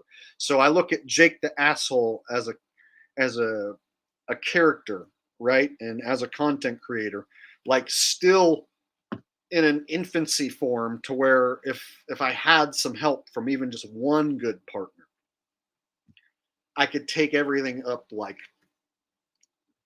so much. I can make everything so much better. It's just, for me to do it all, it's like a lot of pressure, and I'm a stoner and a bit lazy, to where I'm like, I'll buy that tomorrow. I'll learn how to do that tomorrow. I just don't feel like it today. And then tomorrow basically, you know, never comes.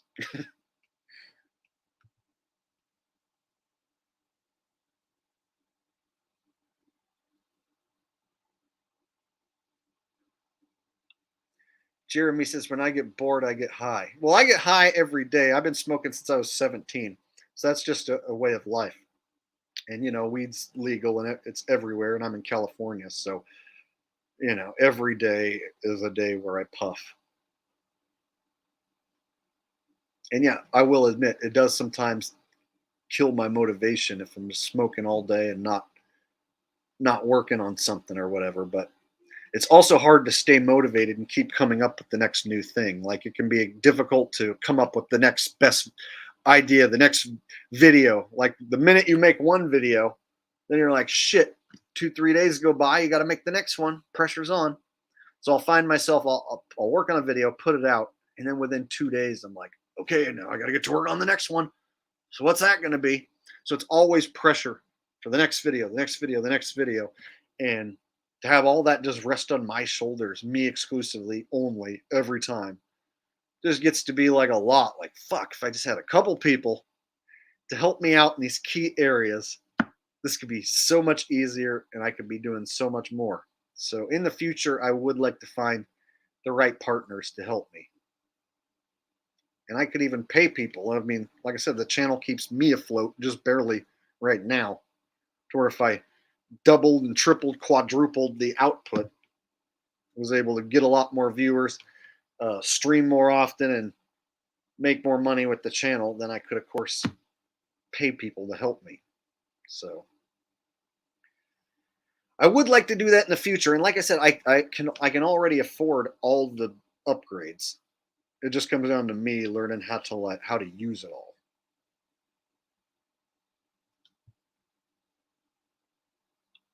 David Yount says, I'm hired. Are you good with any of that shit that I mentioned? See, what I don't want is 500 people who like watching me to all be like, yes, me, I'm the guy, just because you like watching me. So you actually have to like be able to help me and be an expert basically in one of these areas, to where you can make it seamless for me to where, like, if I'm gonna have a recording engineer, they need to be able to like set me up to where they're like, okay, ready, and here's your headphones, and here's your beat, and you can play, and then I'll take the best takes and fucking. So my friend Thomas, back when he was my friend, was really good at taking my best takes and then recording, editing it all together. So he was really good with the recording engineer side.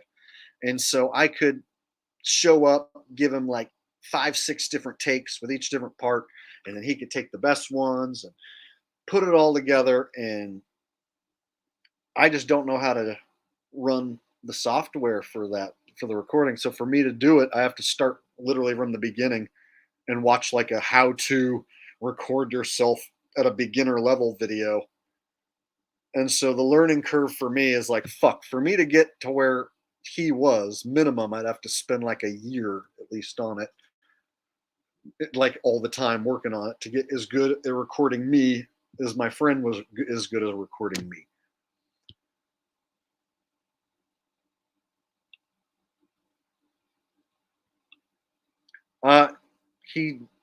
He called me up one time and told me not to say gay or faggot because he doesn't like it.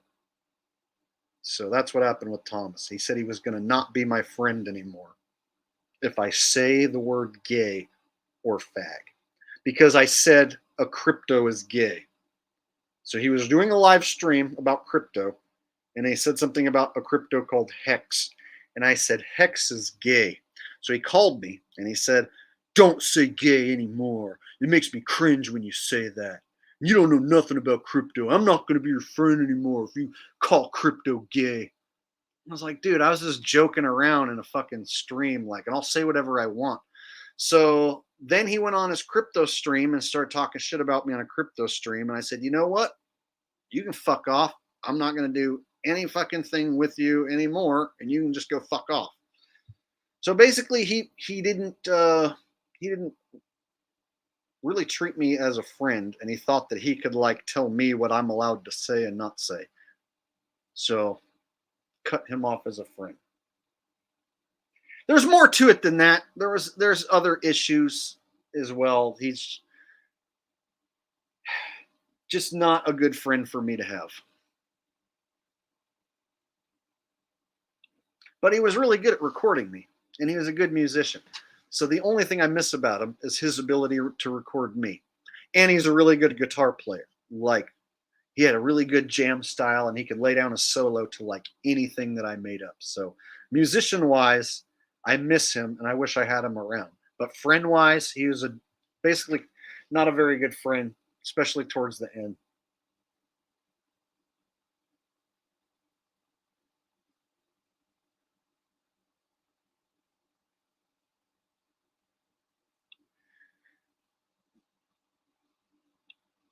No, he didn't want to be my handler. He's got kids that seem like the opposite gender, if you know what I mean. So he's got girls that act like boys and want to be called a boy's name. So he's got kids that, like to be referred to as they and them. So then he had to be like, you're not allowed to say gay or fag because it's not politically correct. It's like, bro, you know who you're friends with? I say whatever I want whenever I want, okay? So you're not going to tell me what I can and can't say because your daughter doesn't like it. I'm not going to be friends with a guy who's racist and who says gay. Okay, bye.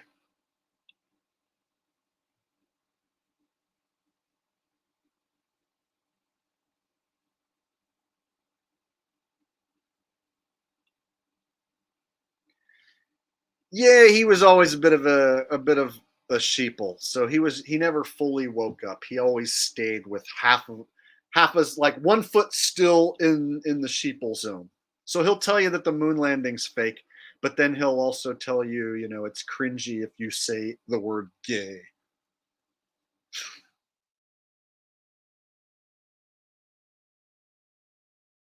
Sparty Pants with a donation says, what part of California? How do I email you?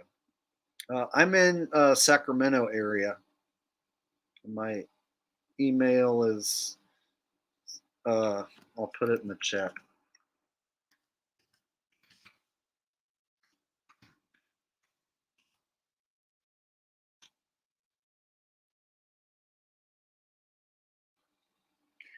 All right.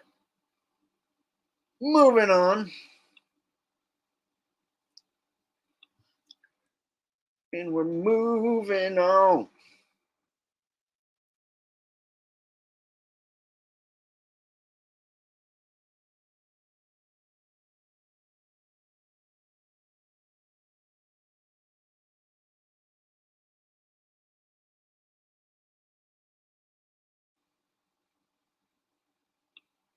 Oh, someone says I missed the super chat. I'm going to try and go back and find it.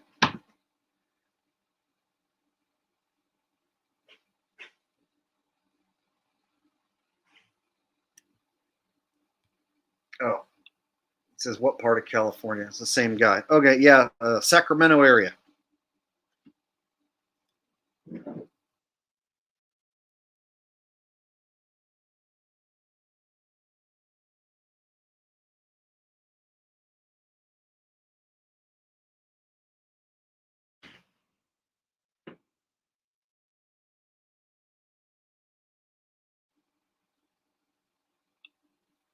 Yeah, so I was talking to my friend Shay, and I was telling her somebody out there in my audience can help me. The problem is they're not going to live near me. So there's not going to be anyone who's like, dude, I live in Sacramento, and I just so happen to be like a recording expert, and I have an entire studio. No, it's always going to be somebody who's like the best fit is probably going to be 1,000 or 2,000, 3,000 miles away. Somebody will be over on the East Coast and be like, bro, I have a studio. All you got to do is drive 3,000 miles to get here. So that's the thing I'm worried about, is that like the person who can help me will be like on the other side of the country or something. And then it becomes like, shit, I got to like pack up and basically move in order for someone to help me. So that's the hard thing. It becomes almost like trying to find like a suitable mate, you know? You have to try and find the right people who suit you for what you want to do. And that can be as challenging, like I said, as finding like a girlfriend or a wife or whatever, you know. But I am putting it out there, so maybe somebody after the stream ends, because I can't read every single person's comments. So maybe after the stream ends, if somebody can help me or thinks that, you know, they have some knowledge that would be useful and they could help me out in some way through either editing or music recording or something like that, then yeah, let me know in the comments and maybe we can get in touch through email and figure something out. Maybe someone can even help me, you know, without having to like physically live near me. So maybe there's somebody who can help me record, you know, without having to be here with me. They can maybe walk me through some things to where I can send them recordings, send them files, and they can help me. So who knows? There might be some way to do it without me having to physically sit there with somebody.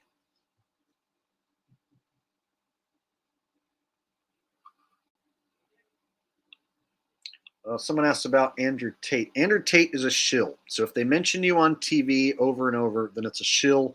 And yes, his arrest is staged. It's some world stage hoax bullshit. So whenever you see somebody get brought up by name on TV over and over again, then they're on the world stage. They're just another puppet tool of the elite. There is no good guy who wants to help you score all the hot chicks, who has all the best dating advice. What there is an oversaturation of men online telling you that women are all hoes and thoughts right now in 304s. And it's really like any guy now can start a channel and be like, I'm the red pill king. These girls are thoughts. Western women are trash. You need to date a 16-year-old virgin and have her submit. Oh, thank you, red pill guru. So right now there's like a million dudes trying to be like Mr. Red Pill dating advice. And frankly, I'm sick of it. Even though I can agree in a lot of ways, like Western women are putting out cringy, trashy TikTok videos and they deserve to be made fun of, yada, yada. But there's channels now, like I noticed, just springing up like by the thousands, like who all they do is just bash women. And that's the entirety of their channel. And so how many channels do we need? Millions telling us all that women are shit and that you should just find a 16-year-old virgin to submit. Like, we need millions of those? Is that going to fix what's going on? Or is that going to cause people to date less, fuck less, and procreate less? Seems to me like it's part of the agenda. Men telling other men to not date and not be with women and how trashy and shitty women are. And then women saying they don't need a man. They're independent. They don't want a man, and all men are trash. So the more you see this message being put out there, the more the agenda is being accomplished of people not procreating, people creating less families. And the sad thing is like, well, you know, a lot of the Western women are trash, and a lot of the stuff that the red pill guys are saying, it's like technically true, but they're also serving the agenda and making it worse in a way, if you think about it. Like none of this advice they're giving solves the problem in any way.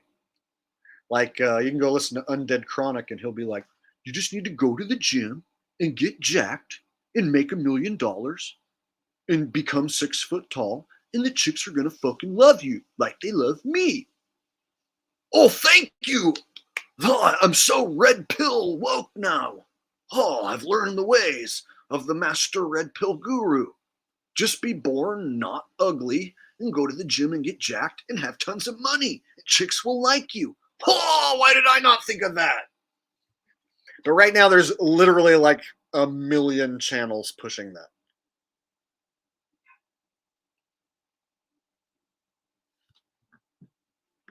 Yeah, I got into Undead Chronic for like a month or two, and then I got sick of his shit. And he's a total fucking like normie as far as everything he thinks. Like he believes like school shootings are all real. These incels are the ones who are gonna go shoot at school. Like, dude, why are you acting like that's a real thing? So he'll hear about some psychological operation and then talk about it as if it's real. So he's a total normie. A total sheeple. He's too afraid to show his face and what he actually looked like. But he'll tell us that he's the buffest, sexiest, most awesome dude who scores with millions of chicks.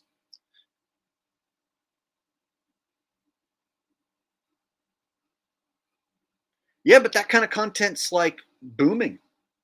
So he can be like, oh, look at this Western thottie. She's a 304. She's a hoe. She's a whore. And everyone in chat will be like, yeah, she's for the streets.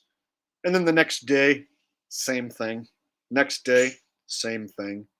A week later, 2 weeks later, a month later, a year later. You see this Western thought? She's a single mother. And she's 30. Amazing content, boys. What do you have on store for tomorrow? The same thing? Oh, how about next year? Are you still going to say that? Yes? Oh, I can't wait for a year from now, Undead Chronic to tell me a 30-year-old lady is gross. That's what he does. Literally, there's like hundreds of thousands of men lining up for that kind of content.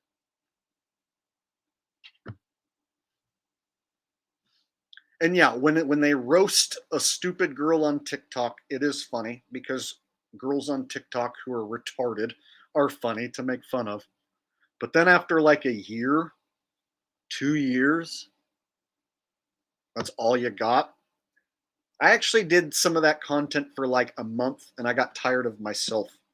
I bashed women for like a month on my other channel. I have a side channel, a backup channel, and I started bashing women on that and making fun of girls on Tinder and shit.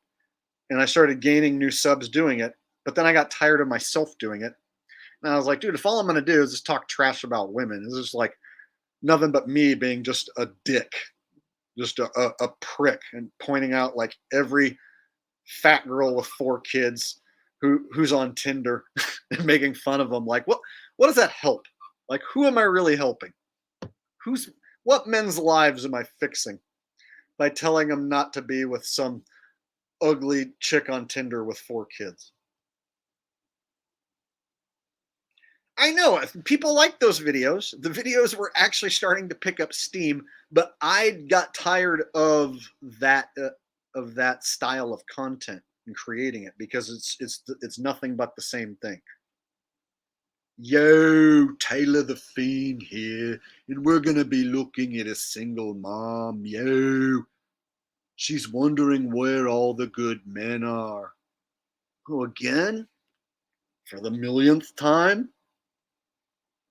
Here's a girl on TikTok wondering where all the good men are. Let's make fun of her.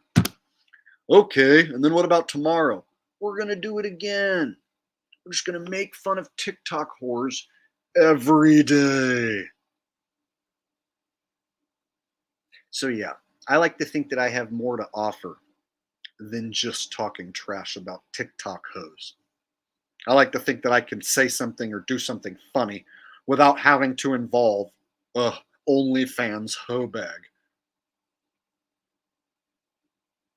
Speaking of OnlyFans hoe bags, do you guys remember when I showed you a girl named Jenny Rose who tried to become the TikTok flat earth girl? She tried to become the #1 new hot thoughty TikTok hoe bag. So there was a TikTok hoe bag. She's still around, but her popularity plummeted.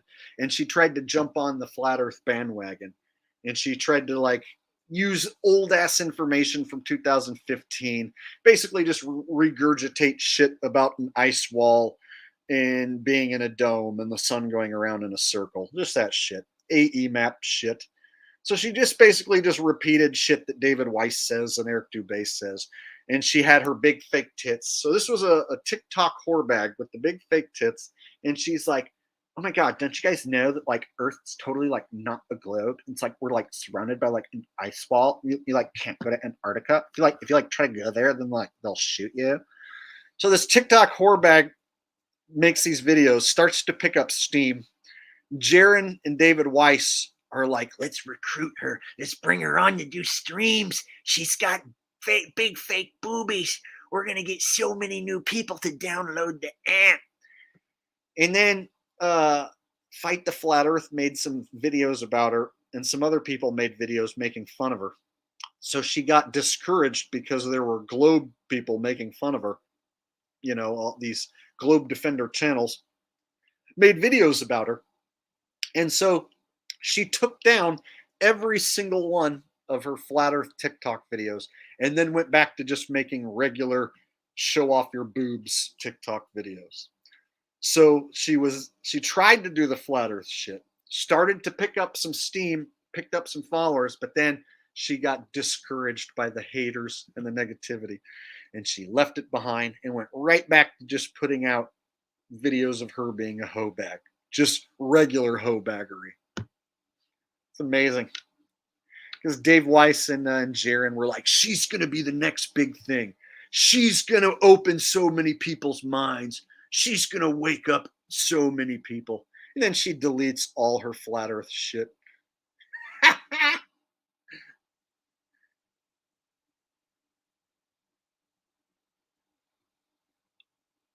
All right, let me put a face to the name for any of you who've never seen her.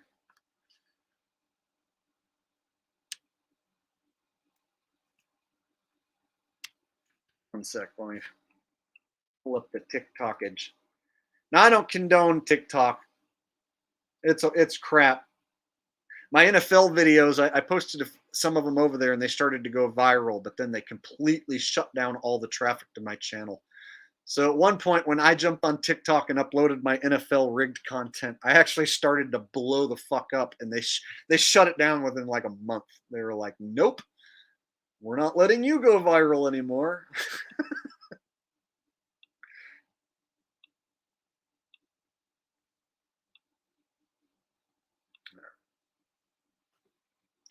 So here's the funny thing. This actually makes me laugh because she was getting like tens of thousands, even hundreds of thousands of views per video. And now she can only get like a couple thousand views. For a supposed hot chick, you know, with the big fake boobs to only get 2,000-3,000 views, that's like nothing. You're basically like doing nothing. Like that's in the grand scheme of things, like these type of girls are usually getting 500,000, 1 million views, whatever, showing off the tatas. So she can't even get 2,000-3,000 views showing off the tatas anymore. So she ditched the flat earth.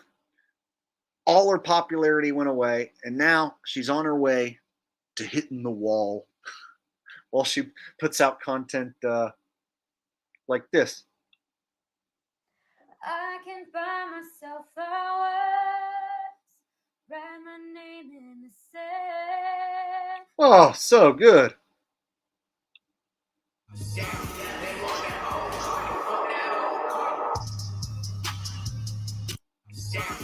Oh, man. Such amazing content. Wow. Why don't more people want to watch that? I can't believe she didn't stick with the flat earth. Wow. She's just so talented.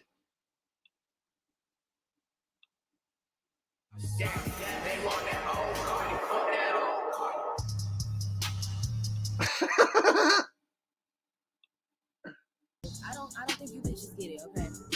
You can't outdo the doer. I don't think y'all bitches understand. You ain't on my level. She got like 10 pounds of clown makeup on her face. Just like looks like Bozo the Clown, basically. And she's lip syncing to garbage music. It's like, do you expect us to be impressed? Do you really think you're gonna like make a career out of this just because you have big fake boobs, bitch? You thought you were gonna jump on the flat earth topic and then you jumped right off the minute it got hard? The minute there was somebody who said something negative, you jumped off. You're just gonna go back to being a hoe bag? You think you're gonna become famous on TikTok? Newsflash, your channel's failing. You're a failure. You're a loser. You're a clown face. See, so I like making fun of women too, but they really have to deserve it. And this girl, she totally deserved it. Clown face, lip syncing on TikTok, only getting 3,000 views. Ha ha, you're irrelevant, bitch. No one cares about your big fake boobs. You suck.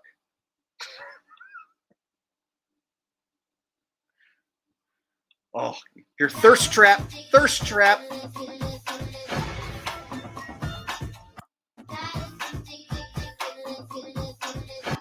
Yeah, see, these are the type of thirst traps that she'll post.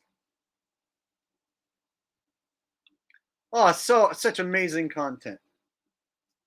And she, look, even that with her bathing suit and the tatas sticking out, couldn't even get 3,000 views. Couldn't even get 3,000 views.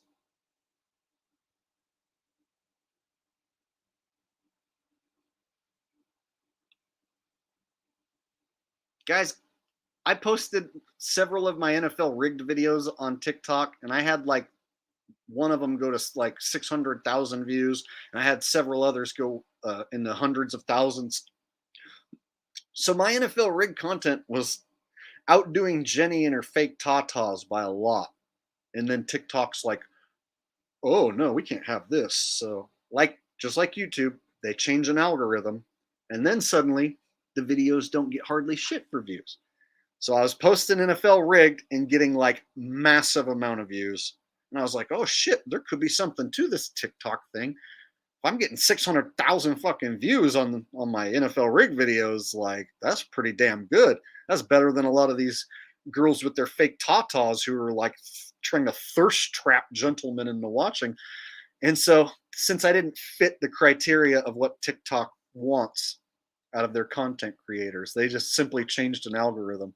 And then suddenly those videos stopped getting hundreds of thousands of views. And then they dropped down to like 10,000.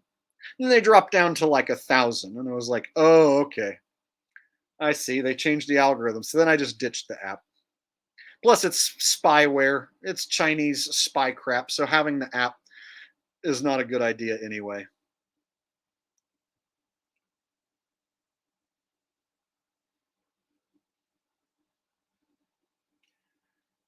So yeah, when I first hit the scene on TikTok with my NFL vids, it was just like kaboom.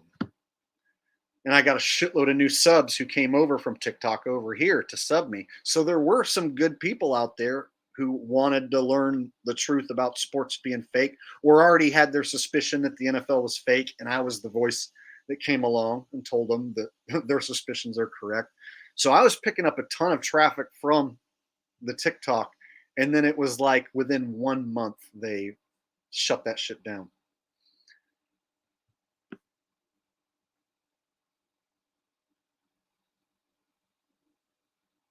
Well, I tried to tell you so. Yes, I did, but I guess you didn't know. They've been messing with field goals, and there's magnets in the poles. Return of the doink, it is. Return of the doink, come on. Return of the doink, oh my God. Another ball hit the pole, don't you know? Whoa, take me down to the muff punt city where the returners are really freaking shitty. Oh, won't you please muff this punt? Yeah, yeah. Oh, won't you muff? Oh, won't you muff? Oh, won't you please muff this punt? Yeah, yeah.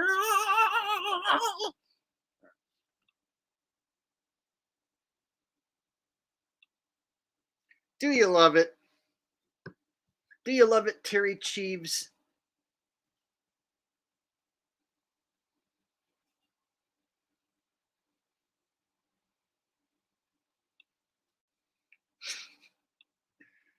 Shrooming Newman 4 says, don't forget about the butt punts.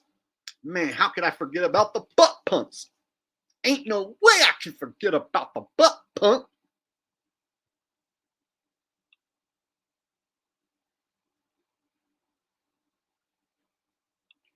Yes, I've heard that Return of the Doink in Muff Punt City became so popular that people like had it stuck in their head, or that their family members would sing it. Like there were several subs who told me that their kids started singing it. And that's just strange for me because I don't have any kids of my own or anything. So I'm thinking like other people's kids heard me say Return of the Doink and sang it so many times that then they started singing it. And then like every time a doink happened in any game, people would tell me, "Oh, Jake, there was a Return of the Doink in the Steelers game in the second quarter. Make sure you include it in your video." So just the way people watch the game has been changed permanently by my songs.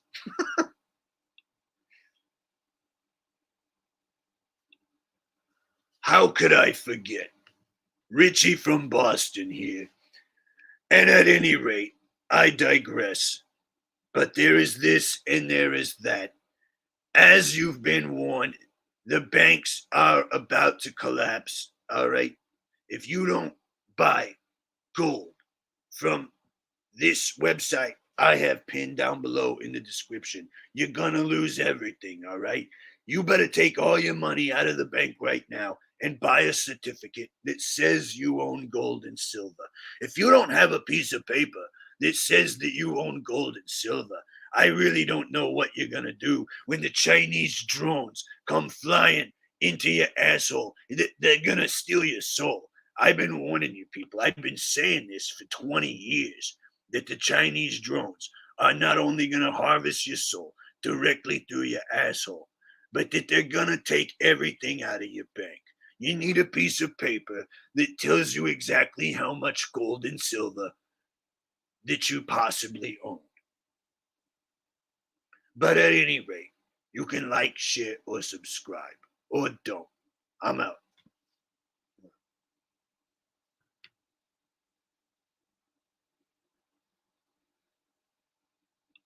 There you go. Little RFB for that ass. Those Chinese spy loons that they said that they shot down, I got news for you. They didn't shoot them down. They're still up there right now, all right?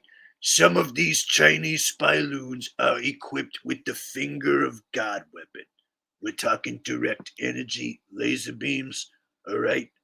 I saw one of them shoot a squirrel out of the tree in my backyard. The little guy was carrying a walnut. It roasted the walnut as if it was a chestnut on an open fire. I'm not messing around.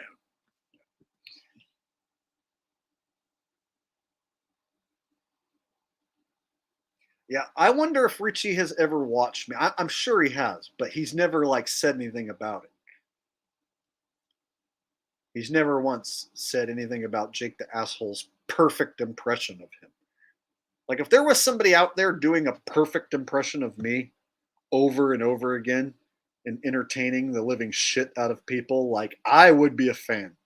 Like if somebody did an amazing impression of me and kept hundreds of people laughing and entertained, I would become a fan of that person. But I never hear about Richie watching Jake the Asshole and enjoying the perfect impression. It's almost as if he's purposely acting like I don't exist.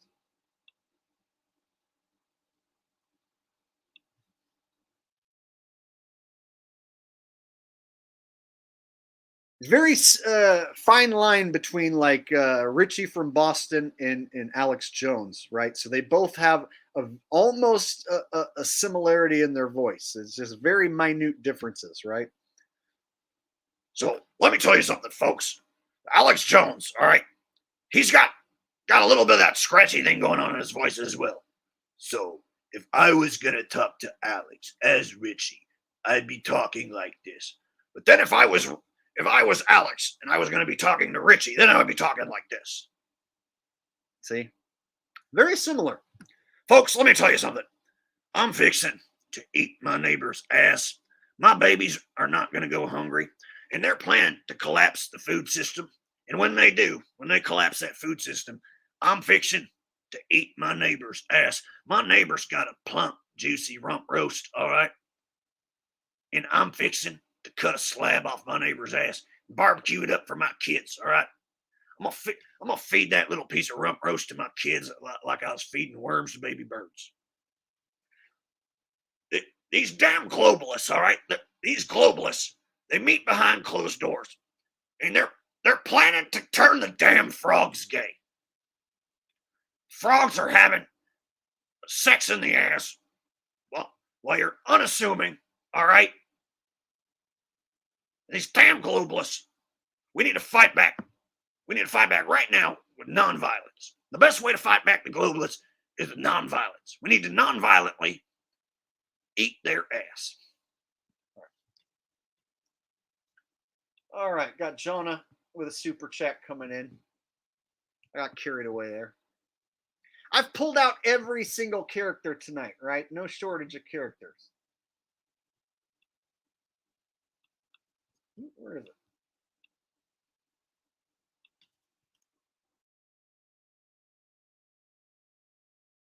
She says, could you please sing one of your famous international hits?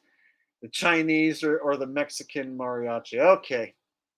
Thank you, Jonah. I appreciate the donation. Here it is. So Jonah and Rose get the biggest kick of anyone when I sing my Chinese song. And my Chinese song, it's basically how every single song that is Chinese or Oriental. I say Oriental. I don't care if you think it's racist. Every Oriental song sounds like this. Every single one, without exception. Every Chinese, Japanese, every Oriental song sounds just like this. Ching chong, ching ching chong, lick a dick, lick a ding ding dong. Ching chong, ching ching chong, lick a dick, lick a ding ding dong. Listen to any Chinese song you want. Literally, all of them sound like that. That's not racist. It's a fact. And in my Mexican music, if I want to make up Mexican music, I pretty much just make up words and I end them with an O. And then I just stick it to my quintessential Mexican song, whatever that means. So that one goes like this. Pune, pune, pune, pune, pune, pune, rum, pum, pum, pum. Wacho, pune, pune, pune, reza basera, wacho, pune, pune, pune, basera, ino, ene, yano, una, una, una, ina, yano, ina, yo, do, do, do, do, do. Pune, pune, pune, pune, pune, pune. Rum pum pum pum pune pune pune pune pune pune rum pum pum pum. Oye na yo ne ne ne yo ne in manano une yo ne in mayana yeah and ye na munano do do do do yeah. There you go, Mexican music. Tell me every Mexican song doesn't sound like that, and you would be a liar, because you know it does. That's how every Mexican song and every Chinese song sounds. These are facts. All right. Jason Garnes with a donation says, I was looking for your Advantage gambling videos, but couldn't find them. Are they still available to watch?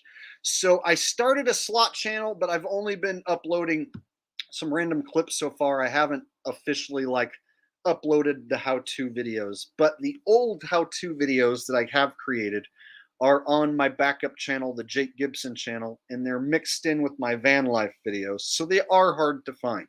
So to make it easier, I'm going to upload some of those old videos and make new videos for my slot channel. So the slot channel is called Jake Plays Slots, and I just started uploading clips, but I haven't made any full tutorial how-to videos for the channel yet, but that is planned for the future.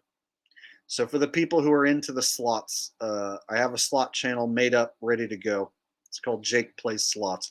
I just haven't started making all the content for it. I've just uploaded a bunch of clips of me beating slots asses because I had a bunch of them in my phone. So that's definitely coming to that channel soon, will be the how-to videos.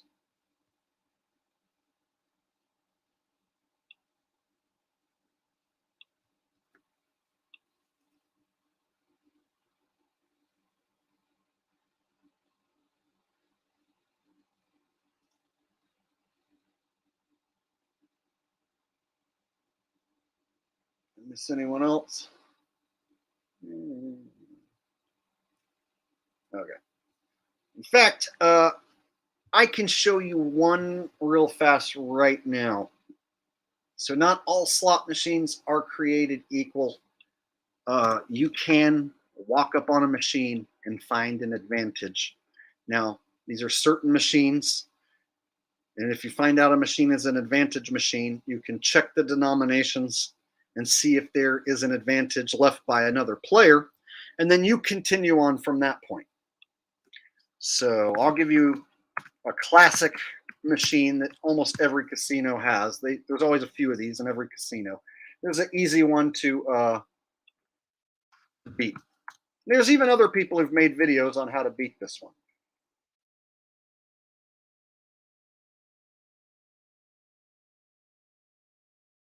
In fact, here's a guy who made a video on how to beat Ocean Magic.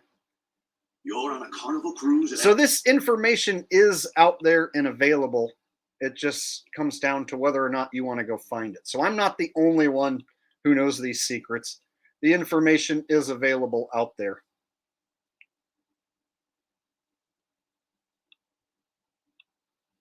All right, so let me pull up Ocean Magic. I'm going to teach you guys how to win on this machine, or to set yourself up for the best win.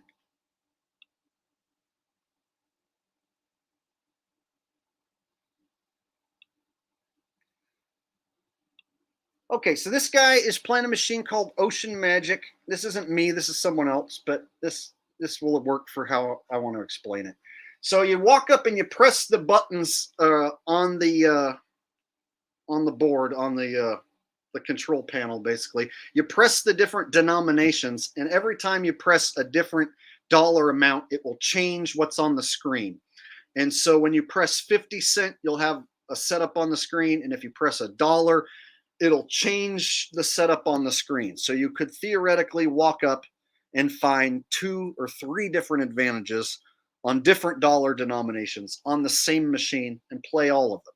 Or you could walk up, press all the buttons, and only find one advantage. So in this case, this guy has found an advantage in the form of wilds on the screen. You see how there's 3 wilds up on the screen already? So basically, you walk up and you check the buttons, and if on Ocean Magic, somebody leaves those wilds on the screen, you get to then, the next player, pick up where that person left off. And the reason why you want to only play when there's wilds left on the board is because that's the advantage. You're going to hope that these wilds land on an Ocean Magic symbol and spread out and give you a big hit with a bunch of wilds. And that's basically how this machine pays out. And so I walk around and I find these Ocean Magic machines and I press the denomination buttons. And the only time I play it is if I find 1 or more of those wild bubbles. And I like to find them in the first 3 rows. So the one that this guy found right here is an excellent advantage. It's not a guaranteed victory, but the chances are you're going to win if this is the setup that you find. So let me show you what happens with this guy's advantage here. So every time you play Ocean Magic, those bubbles move up 1 time per play. So if you hit the button once to play it, those Ocean Magic or those wild bubbles are going to go up 1 spot. And what you're hoping for is that they land on an Ocean Magic symbol and spread out and become a big chunk of wilds. So the best chance you have of that happening is by finding someone who leaves the wilds on the screen like this, and then playing until those wilds leave the screen.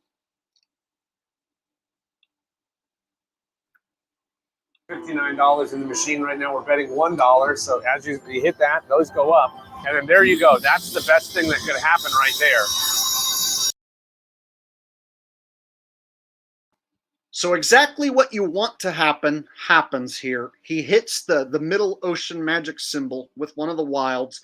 And as you can see, it spreads out and it takes up 9 spots with wilds. So every time you hit a Ocean Magic symbol with a wild, they fucking turn into this big chunk of wilds. And that's how the game pays out.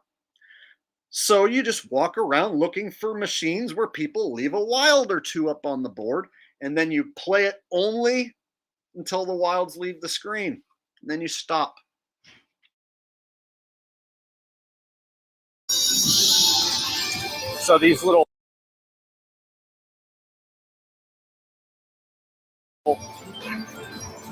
There you go. Look at that. It's like I know what I'm talking about or something. Big win for the day, man. Yes. Well, how much is it? Oh, $27.45. That's pretty good. Yeah, so, but now I will say, though, that so the reason there were only the 2 wilds here and then the 1 there. The reason we got so many is this gold symbol here, the gold Ocean Magic, those will appear, and if your wild symbol ends on it, it makes a 3x3 square of wilds all around it. So this was the 1 wild symbol I had, and this same Ocean Magic symbol landed right here. So because it landed here, it made a 3x3 grid of wilds. So that's really what you want to happen. $1. So as you hit that, those go up. And then there you go. That's the best thing that could happen right there.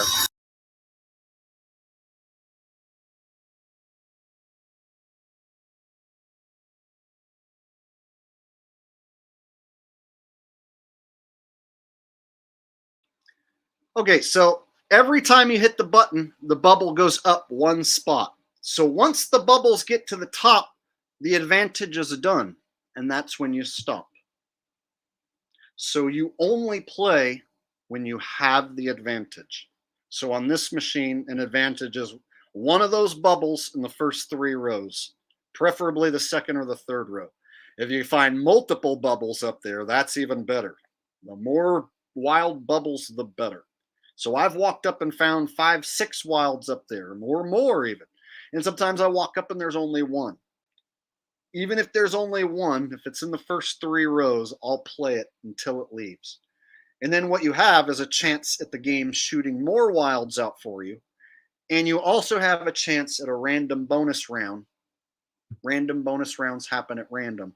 So you can be playing an advantage, but then get lucky and just hit a random bonus round as well. So not only can you win the advantage that you're playing, you can actually out of nowhere catch a lucky bonus, which happens to me all the time. But if you sit there and keep playing from this point, now you're playing without the advantage. So the difference between a pro slot player and a person who loses is an idiot loser will sit there and keep plugging away the machine and give back the money. Whereas a pro prints the ticket and then goes and looks for the next advantage. So that's how you beat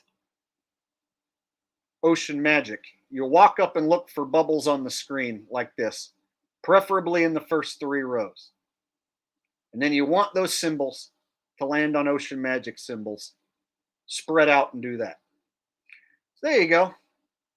And the cool thing about this game is you just play until the bubbles leave the screen, and then your advantage is over. So you can't, it doesn't burn you tons of money. This isn't the type of slot where you're going to sit there and lose hundreds of dollars. So it's extremely safe. If there's no advantage, don't play. If someone leaves the bubbles up there for you, play it. And here's the thing, you can change the advantages and it changes the screen. So if there's no advantage on $1, check the $2. No advantage there, check the $3. The more money, the denomination of an advantage you hit, the bigger the hits are. So if somebody leaves an advantage on $3, that's going to definitely be a higher paying win than if it's only on a 50-cent denomination. So there you go. So that's one slot machine out there. Now check it out. The slot machine right next to it, not an advantage machine. So not every machine is created equal. There's plenty of machines that have no advantage. It's all 100% luck and all 100% random. But then there are machines like this where you can pick up where the last person left off, to where if the lady before me or guy before me leaves wilds on the board, those become my wilds if you leave them. So not every machine is an advantage machine. That's where you have to learn which machines are advantage machines, what the advantage is, and then how to beat it.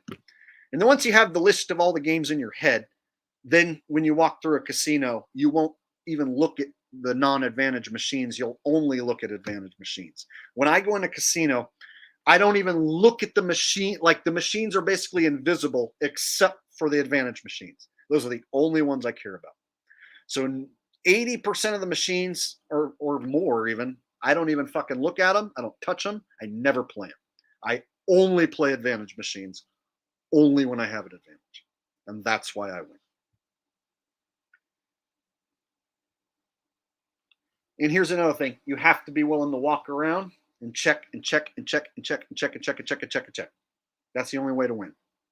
You can't just like show up, walk up to one machine and have it be the, I mean, it can happen. Chances are you're going to have to walk around, check for hours and hours, and then finally someone leaves you a really good setup, you win. And then that happens multiple times in a night. That's how you win multiple times throughout the night, beat the casino without ever losing or being down. And in order to do that, you pretty much have to be willing to like spend the time and walk around and check. So if you're, let's say, in Las Vegas, there's more machines than anywhere in the world, but there's more advantage gamblers than anywhere in the world who are going to be competing with you. So that means you better get your ass to walking and checking machines. So if you're in Vegas, you can walk around and check machines all night long, but there's other people doing the same thing. And the only way to find these winners is to walk your ass around miles and miles and miles. So I have a saying, walking is winning. You better be willing to walk miles. All right.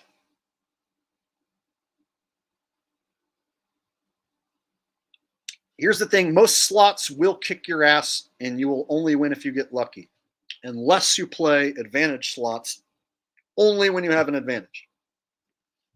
Then you will turn the tables on the casino, and it will happen fast. You will become profitable fast.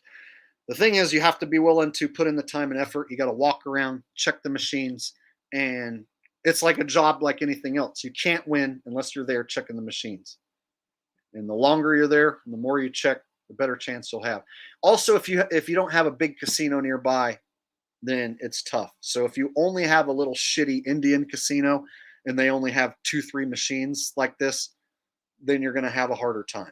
Whereas if you have a giant casino near you and they've got 50 machines, advantage style machines, then you can check a bunch of those machines all night long and actually like kick the casino's ass. So the bigger the casino, the better. The more packed the casino is, the more busy it is, the better. The more people playing and walking away, the better. So if you have a small casino that's not busy, chances are you're going to walk, check a few machines. There won't be an advantage, and then you'll just leave. So the good thing is if you don't find advantages and you don't play, you won't lose. So getting your ass kicked if you're a strict strategic advantage player doesn't really happen.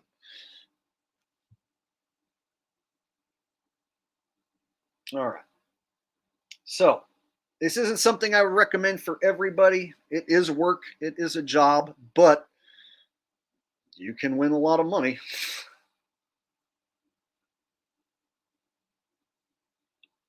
So that's how to beat Ocean Magic. And that is just one game. And there's a lot of them.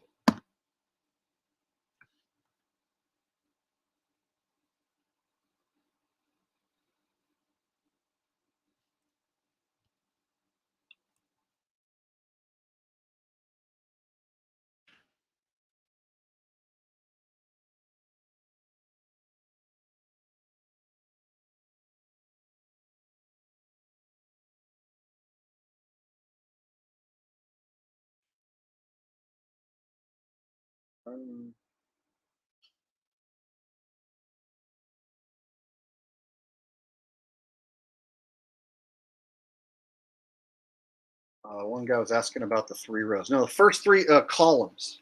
So the first 3 columns, you want to try to find Ocean Magic bubble in there. Preferably column 2 and 3, because when a wild hits an Ocean Magic symbol, it spreads out, and so you want it to spread out in the middle, preferably like that guy had. So what happened in that guy's video is pretty much what you're wanting to have happen, and so you want to find a wild bubble. And then you want that to land on an Ocean Magic symbol and spread out. So you're basically just looking for those wild bubbles in the first 3 rows. And if there's multiple bubbles, that's even better.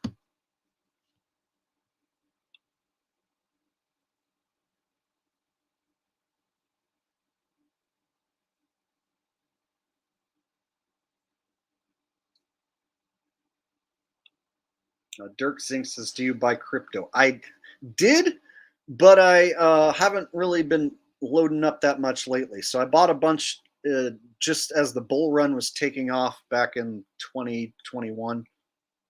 And then I was up quite a bit, and then it went down. Crypto all dropped, and I never sold.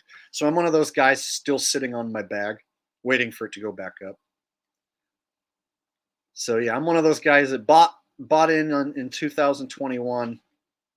I was up, and then when Bitcoin crashed back down, then I was down on my investment. But I never sold, so I never actually took the loss. So I'm just one of those dudes just waiting for it to go all back up again.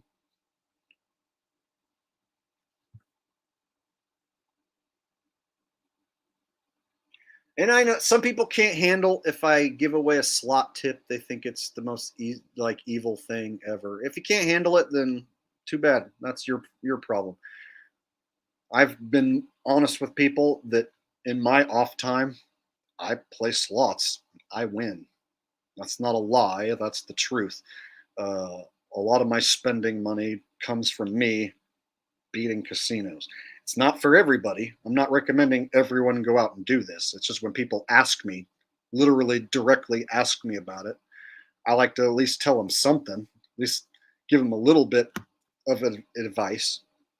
And so that doesn't make me a bad guy for telling you how to actually win against the beast system. You don't have to go do it. So you won't lose any money if you never go do it.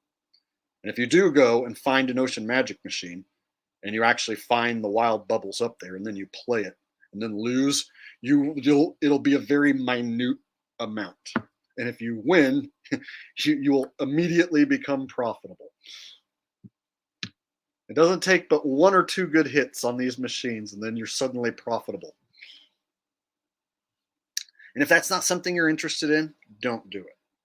Or if you don't live anywhere near a casino and it's not an option for you, then don't worry about it. But there are people who ask me about it. So I tell them. I'm not telling you to go out there and put your life savings on black. I'm not Zachary Hubbard trying to give you, a bunch of losing sports picks all year long and lie about it. If anything, you would win a lot more money following my strategy than you would with anyone else online.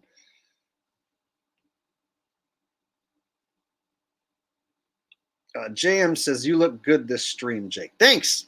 I was in a good mood today. I woke up feeling like I wanted to stream. I don't know. It's one of those days where I need to stream. And I was like, what do I want to talk about? I guess I'll just do a regular chat stream. I looked online. There wasn't any major psyop going down right now that I had to break down. There wasn't any major topic or issue that I really cared to talk about. So I thought tonight I would just go live, talk to you guys, read the comments, do some funny voices, and it's been fun. I've had a good time so far. Shit, we're over 2.5 hours in.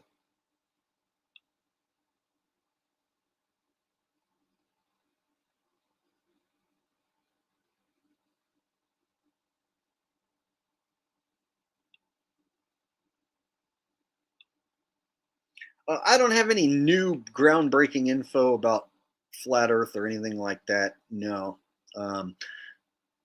Q&Fee put out a really good video about the tides not being affected by the moon, so the ocean tides.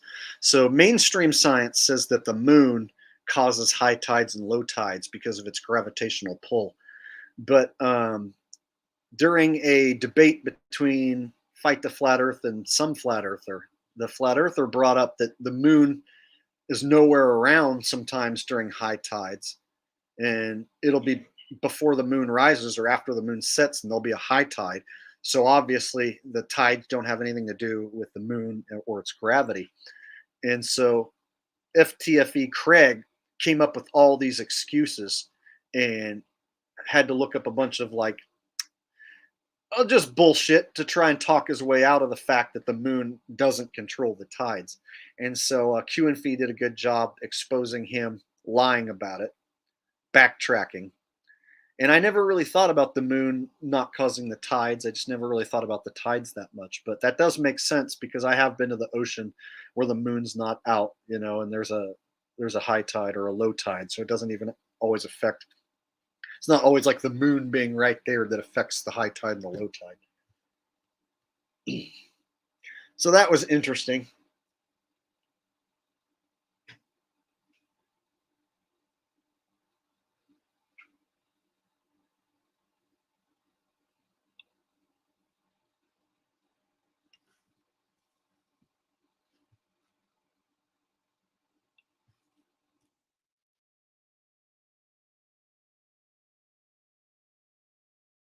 Oh, I'm glad you enjoyed it, Victoria. She says this was a great stream, too funny. Well, I had fun, and glad you guys all showed up tonight, and we were able to get some laughs out of this thing.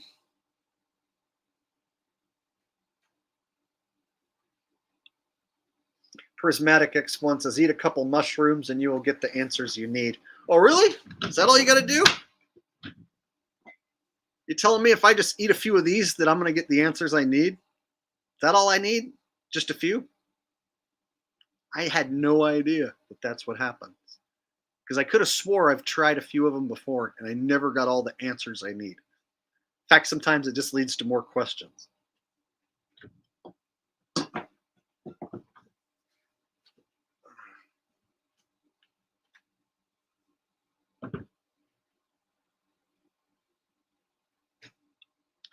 all depends on how much you take. See, everyone has different experiences, and then the amount you take can greatly impact, how you feel and think. So a microdose is a whole different vibe than a megadose. If I take like 2 grams or more, or anywhere near an eighth, then I'm like tripping my balls off,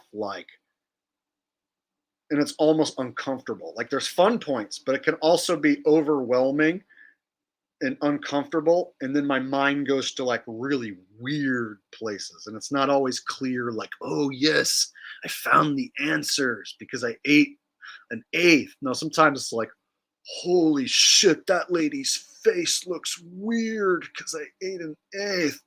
I feel weird. How long is this going to last? Another 12 hours? So sometimes taking too much doesn't always equal finding peace of mind or coming up with all the answers.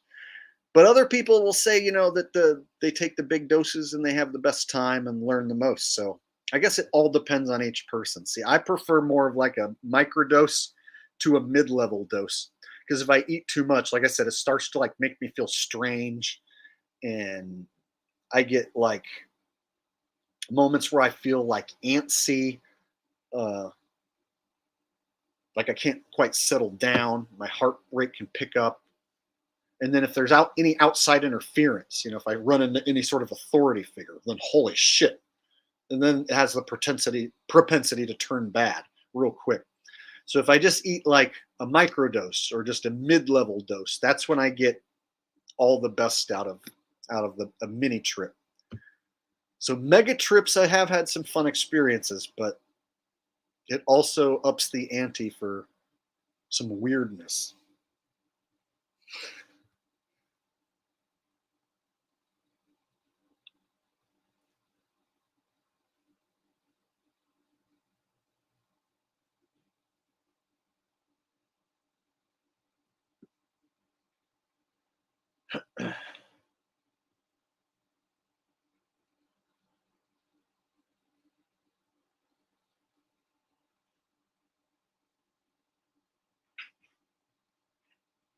Andy says, what's a microdose? A microdose is just a small amount. So for instance,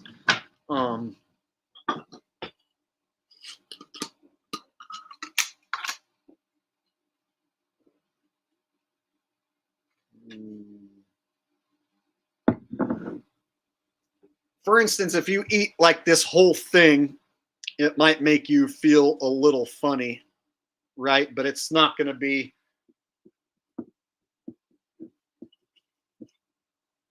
as much as if you ate this much. So this is more like a microdose, even smaller than this. So you could just do something as just like, I'm only going to eat that, and then I'm going to wait and see how I feel. So you might just eat this little tiny piece, and that's like a microdose. And then you wait, and then you're like, I like this, and I want just a little bit more. And then you can eat just a little bit more. What you don't want to do, and I always tell newbies this, is don't overdo it, and then you'll get freaked out and hate it, and then you'll wish it was over. So some people will overdo it, eat too much, and then it all hits you bam at once. So if you eat too much and it all hits your system at once, that's when you're going to get those like really intense trips that can like freak you out, make you paranoid, uncomfortable. So I've learned that if you eat a little bit and then wait for that to hit your system, and then eat a little more, and then when you've reached like a good level, just stop. Then that will keep you from overdoing it, because it's kind of easy to overdo it. The difference between eating like one and feeling fucking awesome, and then eating 2 mushrooms and then feeling weird, it can literally be like just 1 extra mushroom. That was it. So for instance, some people can have just like 1 and feel amazing, but then they eat 1 extra one, and now they're like, I feel weird. I want this to stop and go away. So that can be the difference between a good time or a bad time, is just a little bit. So I always recommend people start small, eat a little bit, and then wait. And then once you feel the vibe, then you can decide if you need more.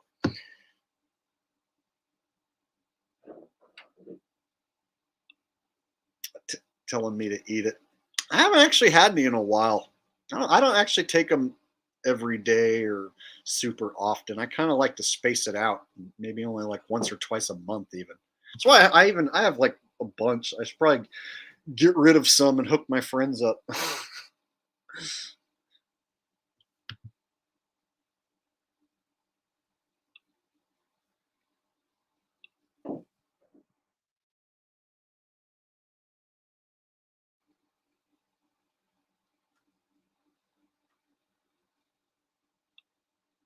Well, this happens to me almost every time I see the kaleidoscope. I always get closed eye visuals every time. I don't really get open eye visuals that much. Like if I eat like a whole eighth, then people's faces will like look strange. The walls might look like they're slightly melting or something. But for the most part, I don't like hallucinate super hard on cubensis mushrooms. But if I eat like, I don't know, any good dose, I notice when I close my eyes, then I see shit. Definitely kaleidoscopy shit.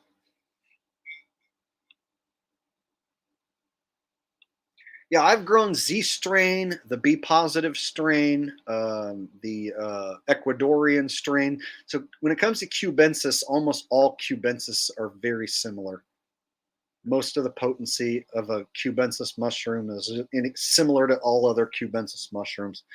I will say that the one strain called penis envy, and yes, that is a real strain of mushrooms, those tend to be a little more powerful than other cubensis strains. So if you ever come across a strain called penis envy, they can be a little more powerful than usual. So just a fair warning to anybody, if you come across some of those types, they can be very strong.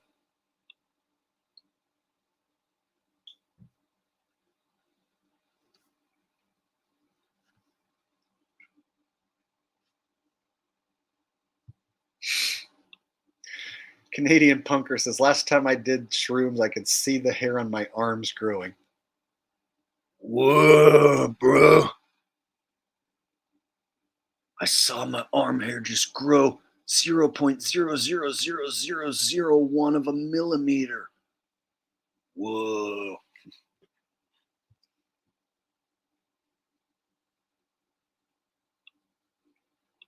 And of course, the Deemsters is the granddaddy of them all. That is the ultimate psychedelic drug.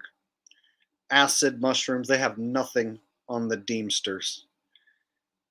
DMT is the kingpin by far of the psychedelics. It will take you to another dimension, another world.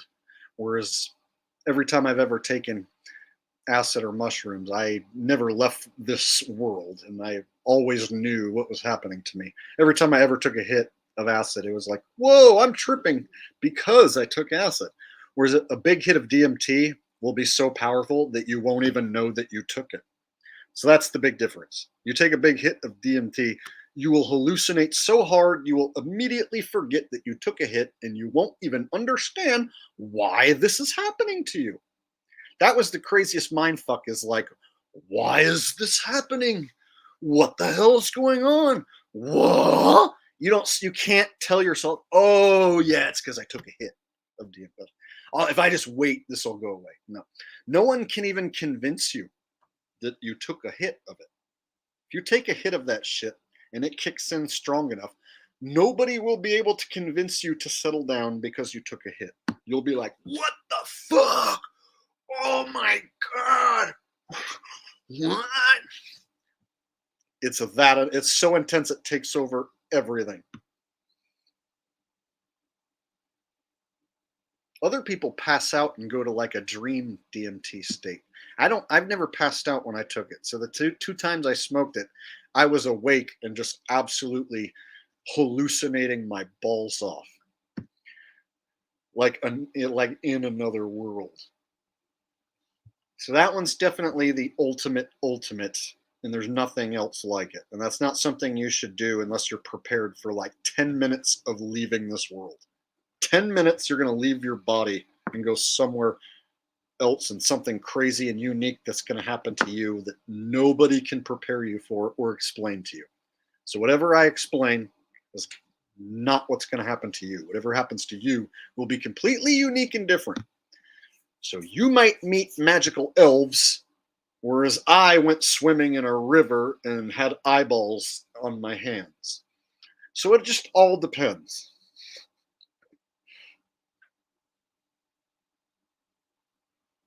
With that said, I am getting a little tired. I'm going to get off here, eat some food, and enjoy the rest of my Sunday night. I'm starting to slow down, and I already did all my voices pretty much tonight. So we'll go ahead and we'll wrap this thing up. I want to thank everyone for being here tonight, all my beautiful mods, everyone who donated. PJ CNET started with the first donation tonight. Thanks for being here at the beginning and making it all the way to the end, buddy. Glad you could make it. Jonna, thank you for being here and donating again as usual. She says, thank you, Jake, for a funny performance. Thank you, mods, for your time. And thank you, subs and viewers. Indeed. Thank you, everyone, for joining me tonight and chit-chatting with me and making this a fun stream for me. Hope you guys enjoyed it as well. We'll have to do it again sometime. I won't stay gone as long this time. I've been off for like a week. Haven't really posted shit. So I'll try to get back to work and posting videos and do some more streams for you. But anyway, thanks for coming out tonight and enjoying the stream with me. I will see all you guys next time. Enjoy the rest of your night. Take care. Peace. Love ya.